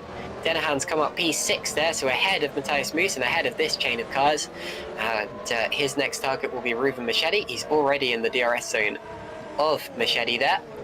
So after 40 laps, the order is Stevens from Granqvist, Maguire, Wach, and Machedi P5. Then it's Dennehan, Moos, Masculi, Stepkowski, and Lalu. And then this battle that you're watching on your screen. What a run by Moos as well, by the way. In P7, fantastic effort from him so far. Starting down in P18 at the start of this race, it shows what a good strategy and making good moves can do for you. Stick with this battle. Now Schluter will have the DRS going into this next straight here. Let's see what you can do, but again, you never know. Ruhal could end up making a move like Stepkowski did on the both of them. Now I'm hearing that we actually have no control over our cameras right now, but then again, this is the battle to watch, so it doesn't really matter. Mark Schluter, and up ahead of him, that is Stefan Roth going past Jakub Lale. Oh my goodness, what a move from Stefan Roth, just as Daniel Stepkowski did a lap ago. Oh, and they all fan out. That almost looked like 4 wide for a second. They're almost going to go 3 wide into the corner. Again! And a double move from Geoffrey Fournier. Fantastic stuff. There's contact between Schluter and Lale. They get away with it. This is Philip Puschke getting involved now, but that was possibly the move of the race from Geoffrey Fournier there. Getting 2, and it wasn't even at the end of the back straight. So fantastic stuff there from Fournier to get up into 11th place. What can he do about Raw ahead of him? Maybe Stepkowski. Stepkowski's getting up the road actually, 2 seconds ahead as we talk. And Schluter getting back involved with it now. He'll be a little bit peeved off after what happened in the first couple of corners. That was, I mean, as a viewer, that was fantastic. I can't believe they've had 3 double overtakes done on these 2 guys in the past like 3 laps. But this has been crazy. Just for a little bit of information as well, we have lost our broadcast director, so unfortunately we're going to have to follow this battle for the for the foreseeable future. We'll keep an eye out on the timing tower and try and update you on any moves that are happening, but unfortunately we will not be able to cut to them, at least for now. Yeah, apparently it's a thunderstorm. It's completely messed with Szymon's radio and his control, or his internet, sorry, and his control over Shadow. But there you go. It happens, you know. Look at Dennehan last time round. It was a thunderstorm that cost him from even making the race. That allowed Stevens to tie up on points with him. So, you know, it happens unfortunately, and we can at least still provide a live commentary over what's happening on our screen, as well as the time tower. Indeed, sorry, I was just typing a message to someone there, but there you go. Jake Dennehan, fastest lap of anyone, and the first driver in the 1:13s last time around, as he continues to catch Tomasz Wach up ahead. He will probably catch him in the not too distant future. Into the hairpin here, Schluter has another chance at getting past Jakub Lale on the exit. There'll be DRS involved here. You can see the track is visibly much lighter, much drier than it was even just a few minutes ago. Up ahead, that was Fournier and Rolt, so Fournier gets P10 now. I was wondering what he was going to do about Rolt, but it looks as if he's done it pretty straightforwardly. So suddenly Geoffrey Fournier on a bit of a charge. Schluter has another chance here down into turn 1. That's where Fournier made the move. And they keep. I can't believe that. 12th and 13th. Move. Absolutely, it was. Jeff does like good overtake though. Oh yes. He really does. There's 2 things we know about Jeff. He's French and he likes to overtake. That's what they say. Some say that. I think a guy called Lee Davison likes to say that as well. Oh, there you go. He's French. He likes an overtake. Fournier. Here's Max Schluter once again, side by side with Jakub Lale, and not that particular time. They keep it under control, even though they touch the curbs slightly. There's some pretty nasty curbs through there, pretty high. Seeing people launching over the curbs at the final corner. And say what you like about sausage curbs, but it is pretty spectacular to see. I'm just glad that this is sim racing rather than real life. Fabian Schitzik, I'm afraid, is out of the race now as well. So 6 cars out of the race, 19 cars remaining. And all of them still separated by 56 seconds, so no cars are lapped down yet, or even off the lead minute. It's been relatively competitive among the top guys. Lee Davidson says, someone tell Schluter he absolutely cannot DNF now. That is absolutely true, because if Mark was to DNF, we would be watching the pit lane and nothing else. So, yeah. I didn't think right. of that. Yeah, I haven't thought about that actually. Let's hope that they stay in line and nothing happens. That would be rather miserable. Hopefully we're going to get a substitute to take over cameras. I think Hago Poom might be joining us in the comms box to take over cameras. Wow. That would be greatly appreciated, since we are now missing Szymon Frelik. Yep, Hago's here to save the day. Thank And the goodness Knight in Shining Armour is here. Hago, we've been please watching let the us same know battle. when you're in control of Shadow, but I'm sure we'll see it anyway because you'll be. Okay, just keep us updated on that. Mark Schluter now. Oh, and into the pits. Sorry. So it looked as if he was going to get past Lally, but Lally was able to brake later due to coming into the pits anyway. It's a unique feature of the pit entry here at the Circuit Gilles Villeneuve. It's right in the braking zone, and I think it's a little dangerous actually, because sometimes people misjudge it and go into the back of the cars in front of them, forgetting that not everyone is pitting. But yeah, they managed to use it to good advantage that time around, or to good effect rather. Oh, I wonder if that's to do with. I hope we haven't had a disconnection. I wonder if that's to do with the Shadow restarting, maybe. Okay, it looks like we're going to go to a quick break, but we'll be right back in time for the rest of the race.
Okay, welcome back everyone. We are back live with the GPVWC Super League. This is still the Canadian Grand Prix, you haven't missed much.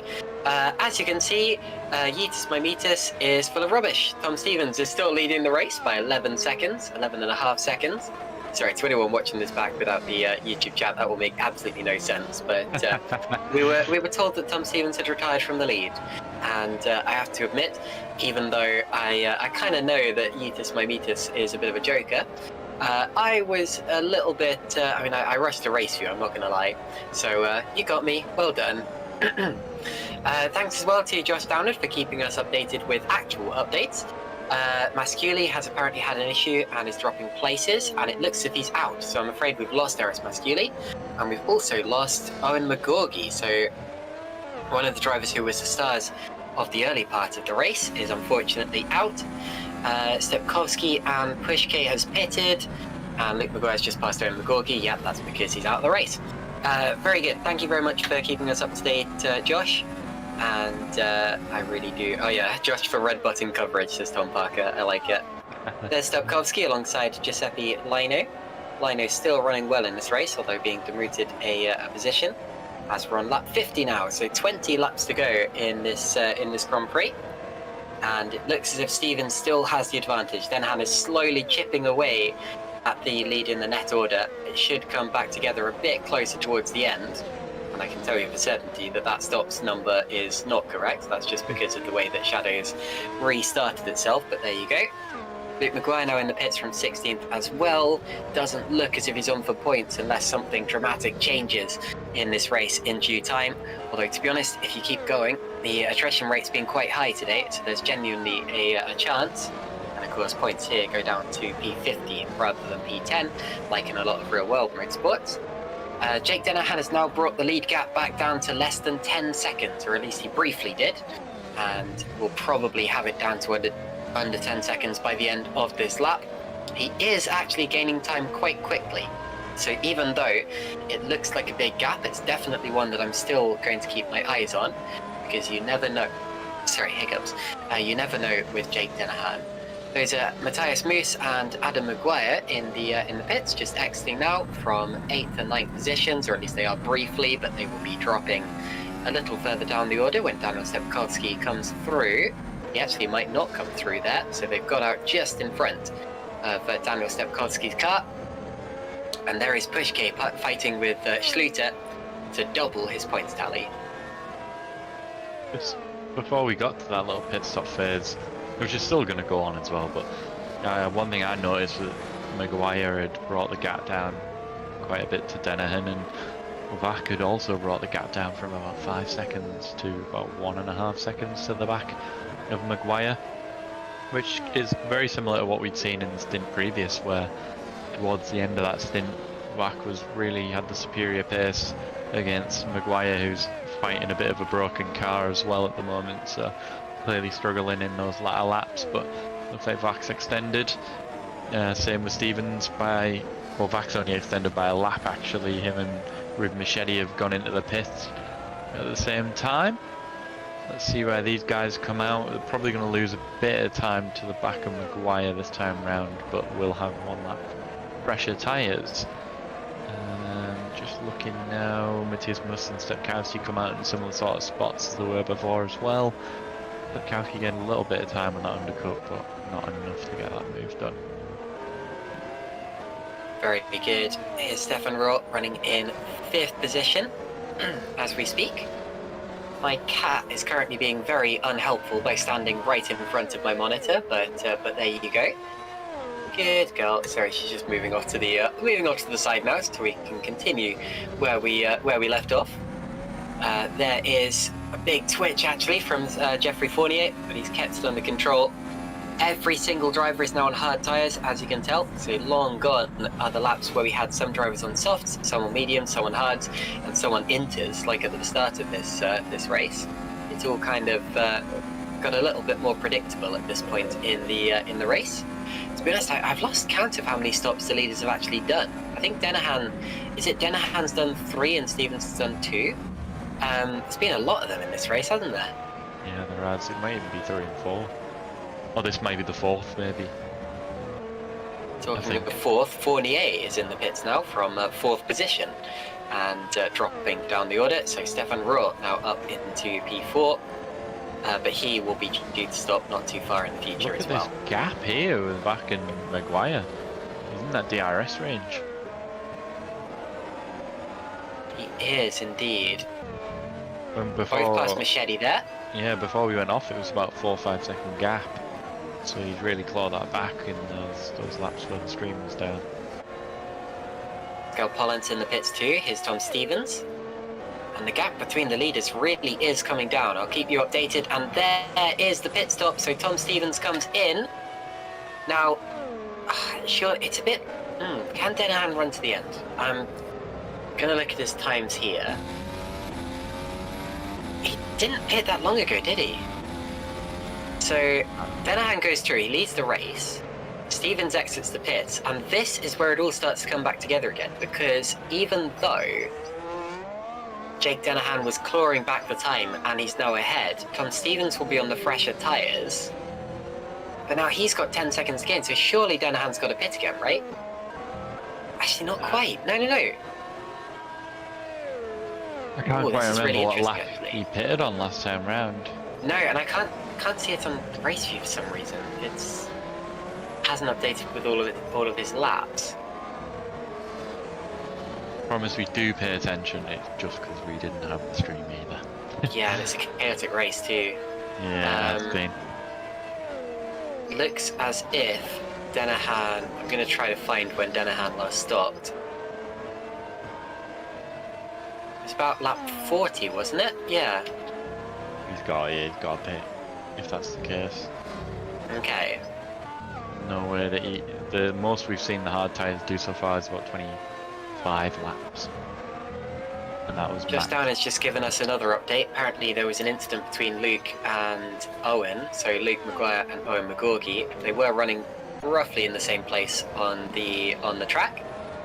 I have to admit, Josh didn't exactly put it like that. He said Luke punted Owen about 4 times to take him out of the race with a sarcastic thumbs up, so no prizes for guessing exactly who Josh blames for that incident there. But, you know, that'll be up to the stewards later on, and I can't exactly comment because we didn't exactly see it, but, you know, I wouldn't be too surprised. Those two drivers have been at each other's throats for a little while. Remember earlier when they were going off the road and all that. And here is Luke Maguire now, and he's just been lapped actually, so that's the first real lappery that we've seen today as Jake Denahan's gone through, and that's going to be a little bit of a sting in the tail there for Luke Maguire, because considering this is a driver who's won races this season, he won the Azerbaijan Grand Prix, it's certainly not in the plan to be lapped by the driver who ended up losing the win on that day due to a penalty.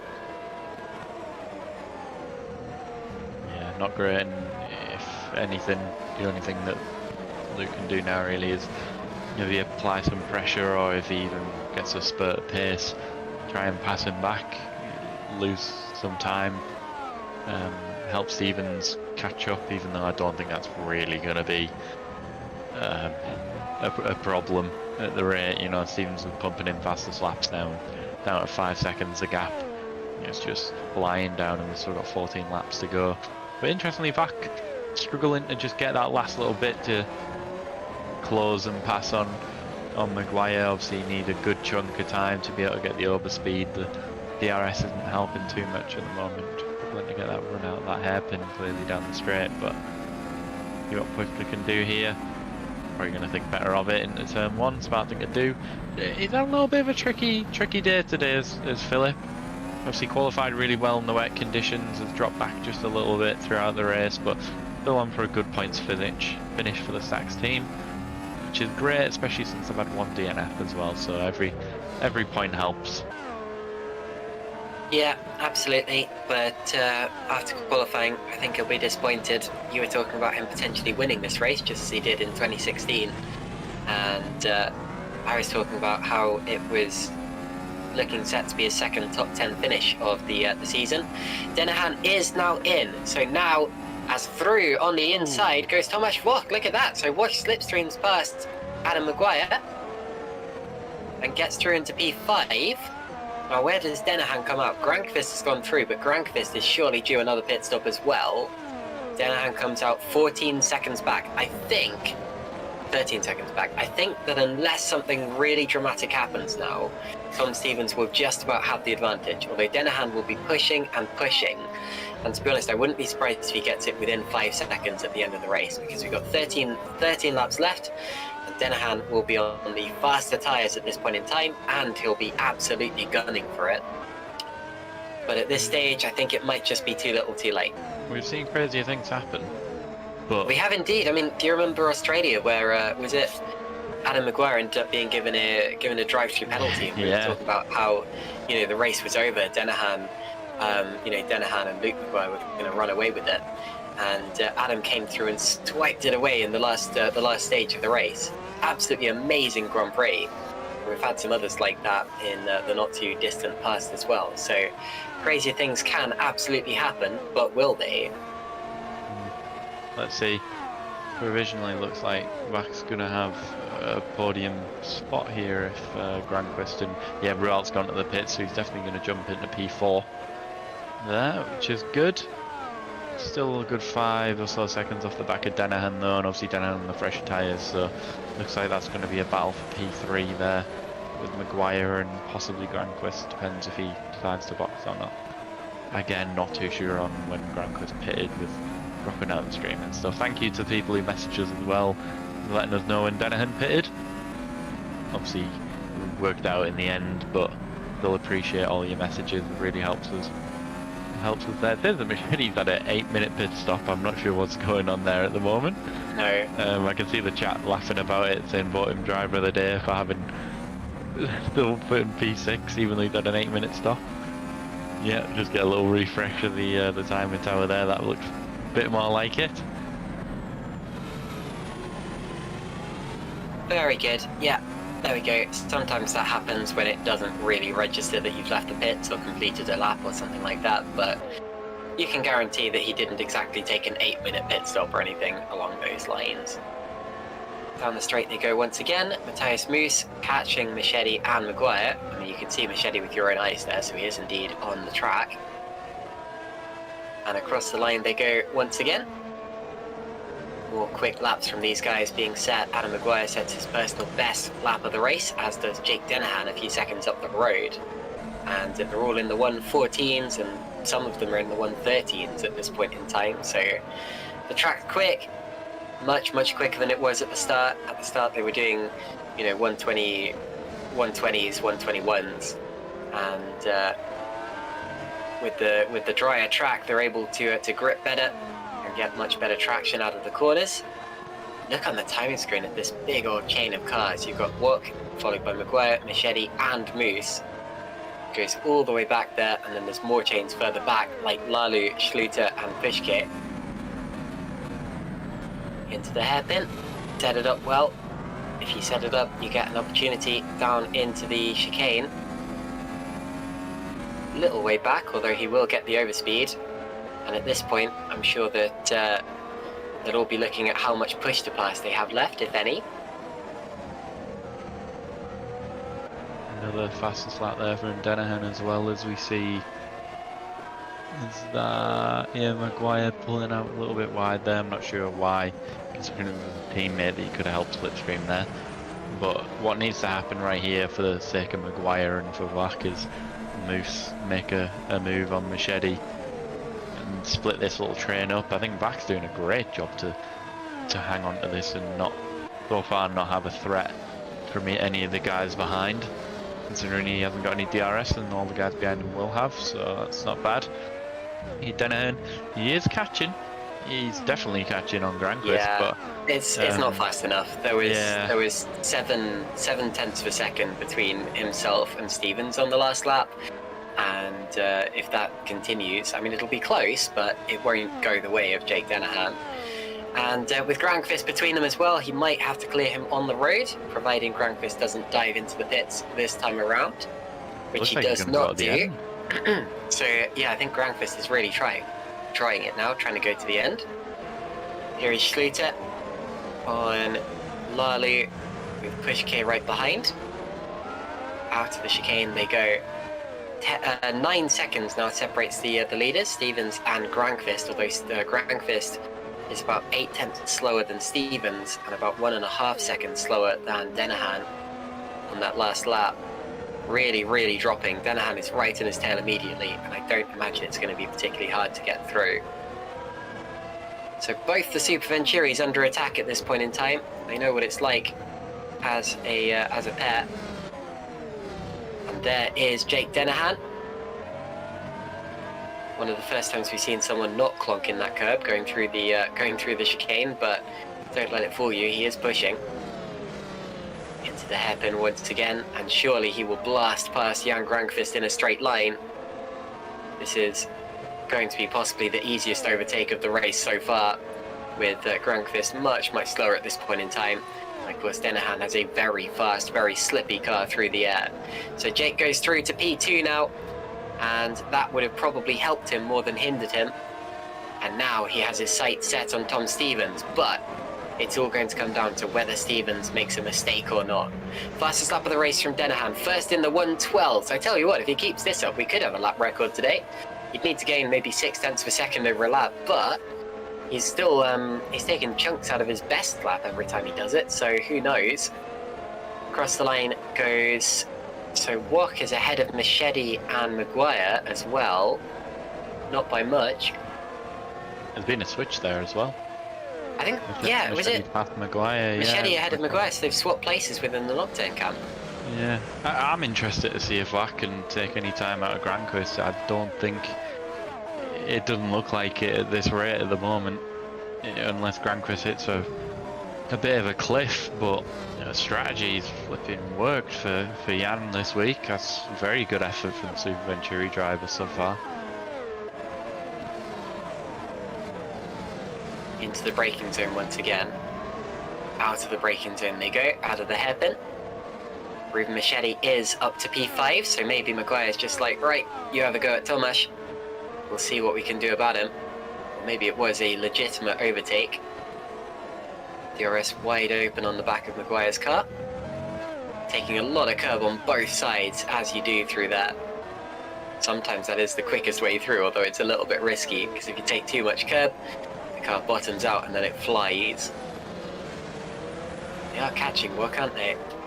The last lap times for them, Machete was... Oh, actually, I tell you what, they were about the same lap as Wok, so never mind. Only a few hundreds taken out. And here's Mark, who we've seen more of today than any other driver, by quite a long way. And through he goes. Nicely done.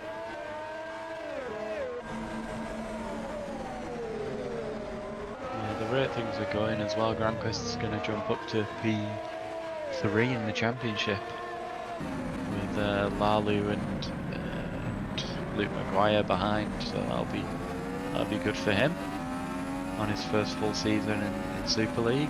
Obviously past the halfway point after this race. You see, whoa!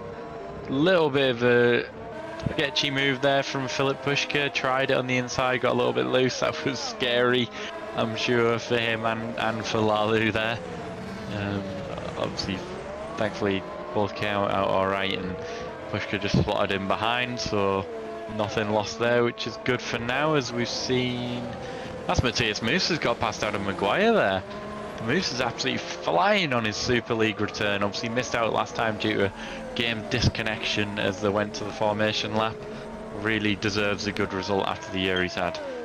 Obviously missing a lot of the start of this season, and Red Archer really deserve a result today. So great racing from him from all the way down in 18th. Let's watch this replay here with Schluter.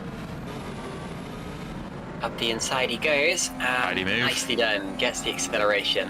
There's a bit of a debate going on in the YouTube chat about how many points ahead Denahan was at his peak. I believe it was 25 points, because he was definitely 25 points ahead going into Spain. And then of course they ended up equal on points because Stevens won there but didn't take fastest lap.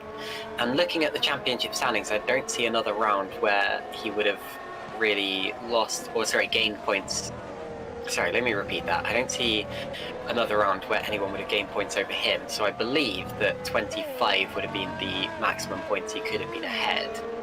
Of course, they're level on points now, but with Tom Stevens taking his second win in a row, I'm speaking too early. Of course, there are 5 laps to go. But if Tom Stevens is to bring home his second victory in a row, then he will actually lead the championship for the first time since the very first race of the season. And then Jake will be on the catch-up for the first time in a long, long while.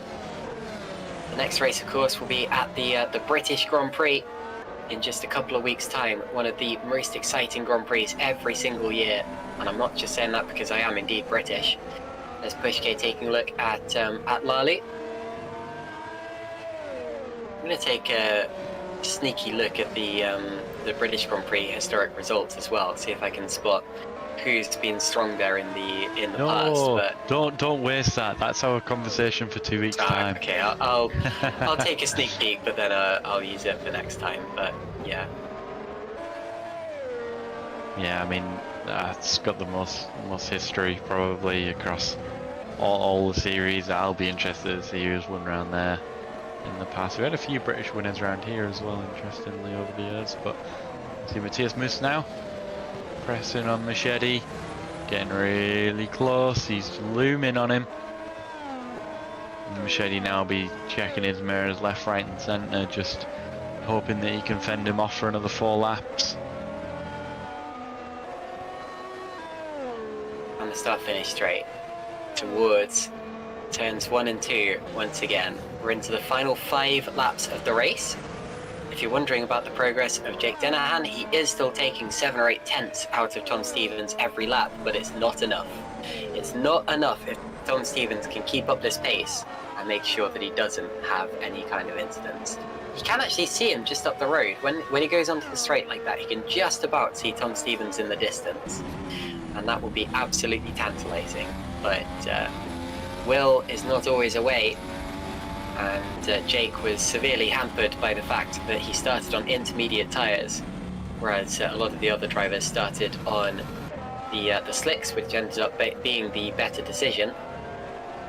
To be honest, Jake has done a very good job to recover from that, especially considering that he had to make that pit stop from inters onto the dry tyres. And I'm very impressed by his recovery drive, but then again, we kind of come to expect it with Jake. We know that he is potentially the fastest driver in Super League right now, and we know that he fights for all he's worth. And I'm sure that even if Tom Stevens does continue to win races, this championship fight is going to go right down to the wire. Sorry, Ed. Yeah, I understand that when I said that Will is not always away. What a depressing attitude. Yes, indeed. Well, there is a way, but the way involves Tom Stevens making a mistake. You see, because Jake can't make the car go faster than it's capable of doing, and he's pushing the car to the limit. You can tell that by the fact he's faster than anyone else on track as we talk. But yeah, I'm afraid to say Will is not always away, because I mean, the way would lie with someone else. But there you go. Into the final 3 laps of the race now. Yeah, I'm just keeping my eyes just pinned to the timing tower right now. Few interesting things. Machete and Moose are definitely catching Bach, which for me personally and for Bach is not good. They're in the DRS range now, so he's got to fend off for another 3 laps, which is looking increasingly difficult. These two are looking very quick, and they are catching Granquist, just not anywhere near the rate they need to. See Fournier up the inside of, is that Rual? Yes it is, for P8. Great move by Jeff. He likes an overtake. We've established that this evening, and it's allowed Stepkowski to get close as well. Let's see what he can do. Only 3 tenths off the back of Rual going into this next DRS zone. Ed Hunter says that he can tell us that last time he saw Jake race at Silverstone, he crashed, lost his front wing, and set fastest lap on his way to 16. So a bit of an up and down run for Jake Dennehan there, but there you go. So here is Stefan Roth. We're now on to the penultimate lap of the race. These guys will very briefly or very shortly start that penultimate lap of the race. I think Jake is potentially admitting defeat now, because his last lap was only half a second faster than Tom, rather than 7 tenths faster. Luke Maguire, by the way, just set fastest lap, 1:12.523, so he's very close to the lap record there. Not quite on it, but yeah, decided to go for one last push, considering points look a little bit unattainable at this stage. And to be honest, he won't get points for fastest lap either, because he's outside of the top 15. Through the chicane we go. Maguire's actually pitted again, so I wonder if he's put on one last set of tyres for one last run on the final lap of the race. Pushgate had another chance there down into turn 1, but was a little too far back. The gap for the lead, 5 and a bit seconds now. And who was that running with? Was that Machete? Was Machete, yeah. Ooh, just about keeps his P5, but maybe a little bit cheeky. See now if Moose can get a run. Nah, it doesn't look like it, does it? Might just be a little bit on the short side. Machete has got DRS as well off the back of Vac. See if he can get a good run out of the chicane. He'll have DRS again on the next straight. No, three-way fight for 4th position, heading on to the final lap of the race now. It's felt like a pretty long one, to be honest, although it's not like it's been long because it's been boring. It's actually been very, very exciting pretty much the whole way through. It's always been something going on, whether that's on track or with our streaming software. Into turn 1 again, the fight for P8 now, Royal versus Fournier. And to be honest, it's one of those races where it's not just that there's always something going on, it's that there's always multiple things going on at any given time. However, this is Tom Stevens now coming out of the hairpin. He's just got the straight and then the chicane to go before he wraps up his 2nd victory in a row and his 3rd victory of the season. He won in Imola, he won in Spain last time out, but now he's proving that he can win even when Jake Dennehan is at his best. Out of the final corner comes Tom Stevens, and he will win once again for THR. Tom Stevens takes the lead of the Drivers' Championship in the process. Jake Dennehan will be 2nd, a good recovery drive, although he will be kicking himself for starting on inters. Jan Granqvist does keep up his podium streak, and he will move up to 3rd in the Drivers' Championship, because Luke Maguire, I'm afraid, had a mare of a day. There's Thomas Schrock, who holds off Machete and Moose for 4th, and this is the fight for 8th, and Fournier will get it. So Fournier gets 8th position. So 4th was Watkins, Machete, Moose, Maguire, Fournier, Ruhl, Stepkowski, Schluter. That was very close for 7th in the end as well. Lalu 12th, then Pushke, Polens, Lino and Yunt, who will score the final point despite starting from the pit lane. No, he won't, because Lino... Sorry, no, I'm misreading that. Lino gets the final point, just behind Pascal Polens, and then outside of the points were David Yunt and Luke Maguire, and Stefan's going to park it up in the escape road there. Here's a replay of that last lap battle. He was ahead right up to the final corner, and through goes Jeffrey Fournier on the outside, leaves his brake in later, makes the turn, and he gets P8 right as we saw it. But with the DRS open, Royal had a good chance of getting back at him. And honestly, I'm about to check what the gap was between the two. It was 17 thousandths of a second. Goodness me. Nice. That was a great finish. That was really great to watch. I'm guessing this is the move that allowed Fournier to get ahead earlier on in that lap. Yeah, good move as well. Really good race by Jeff. I know the Epic guys have had a tough start to the year. We've really pulled out quite a solid result there. Machete taking the cut there as well. But that was a great race. I'm going to go as far to say that's my favourite race of the season so far. To be honest, I still think the 2 races before this one have been absolutely thrilling. I mean, Germany and then Spain, I was absolutely shocked by both of them, because they're not normally great tracks for racing, but on these occasions they absolutely were. But this particular race, definitely up there, definitely one of the top races of the season so far, in what has already been a classic season of GPVWC. We're now halfway through it, but for the time being, those are your results once again. Stevens, Dennehan, Granqvist, Dwok, Machete, Moose, Maguire, Fournier, Rohr and Stepkowski. Stevens himself will move up to the lead of the championship in the process. After them, it was Schluter, Lalu, Pushke, Polens and Lino, then Yunt and Maguire finishing off the lead lap and thus missing out on points. And then quite a few DNFs in the end. It was a little bit of a race of attrition. I'm afraid to say, but there you go. We're now going to move into the interview section of our broadcast, where we talk to the drivers who were involved in that scrap out of there. And I think first of all, we're going to talk to the driver who finished third on the podium, Jan Grankvist. Jan, how are you? Thanks. How are you I'm guys? not surprised. My goodness, Jan, that's your third podium in a row. You're on a roll. Yeah, seems like it. I mean, I wasn't expecting it at the start of this race, but yeah, here we are. Now, at what point did you make that decision to stay out like your life depended on it? Well, it was always sort of the plan, but the middle stint on the hards that I had was not ideal because I had to push way more than I would have wanted. So the final stint didn't really leave me any room to breathe, and then more trouble came as I was looking at my fuel levels, and I noticed I had to lift and coast a little bit just so that I would make it. Well, you made it in the end, and you made it very, very well. What a tricky race as well with the changeable conditions. How was it out there? Yeah, it was a fun challenge for once. I don't think we've had rain before this in Super League, so yeah, it was quali was fun at the start, but then as soon as the small window came in where it started raining less by the end, you really had to nail your lap then, and I was up by more than half a second until I met the chicane and wall of champions, so that wasn't ideal, but then I qualified P10, and from there it was a fun decision trying to guess which tire to go on. Half of the grid I think was on either slicks or inters, and I went on inters, and it turned out to be slightly the wrong call, but I mean we salvaged it pretty well. Well, you did a fantastic job today, and congratulations on yet another podium for you. Thank you. Thank you very much. So next up, Ryan, would you like to take your pick? Well, I think the more relevant one to probably speak to would be Reuven Machete. Let's drag him in.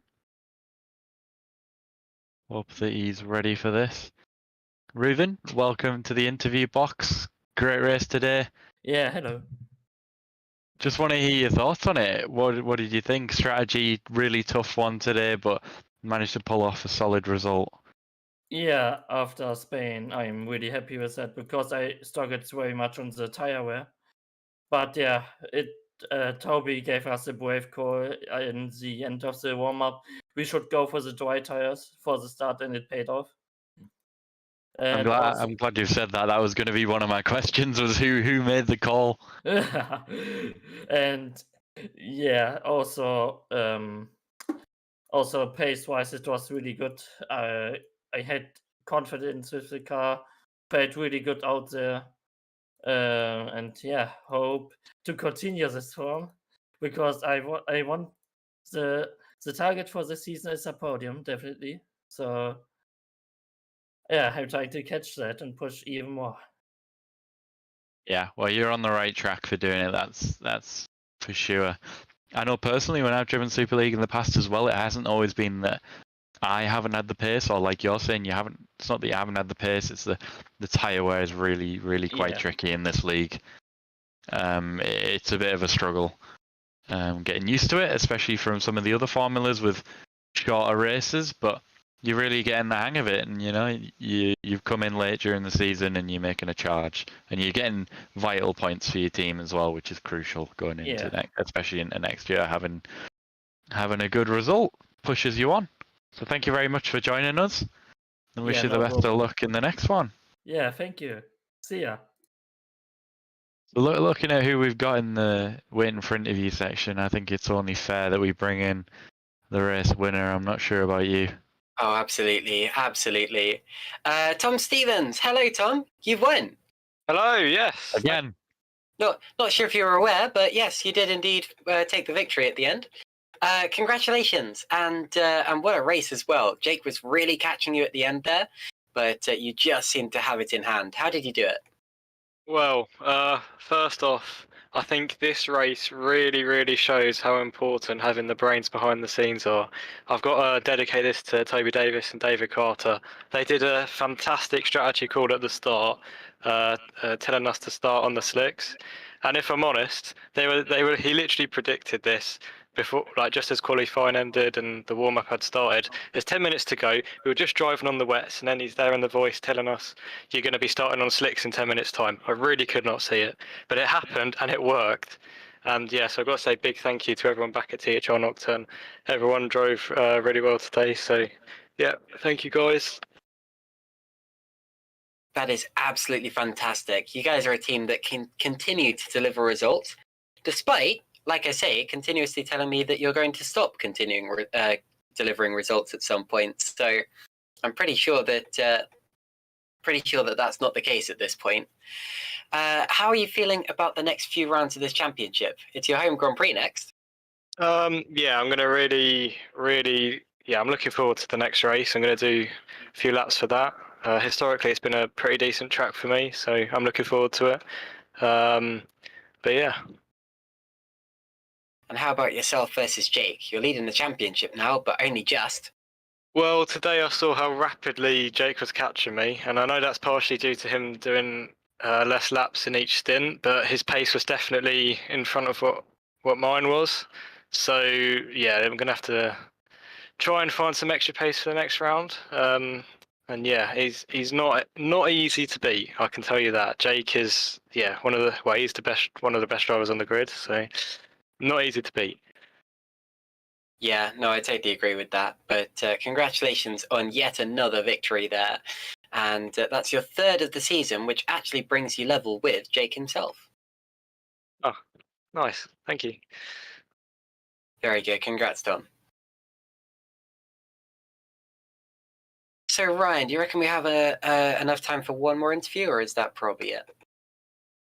I usually like to try and drag a team manager in, but it doesn't well, look like we've got one, unfortunately. We did have the Super Venturi team manager in there very briefly, but he's dropped out now.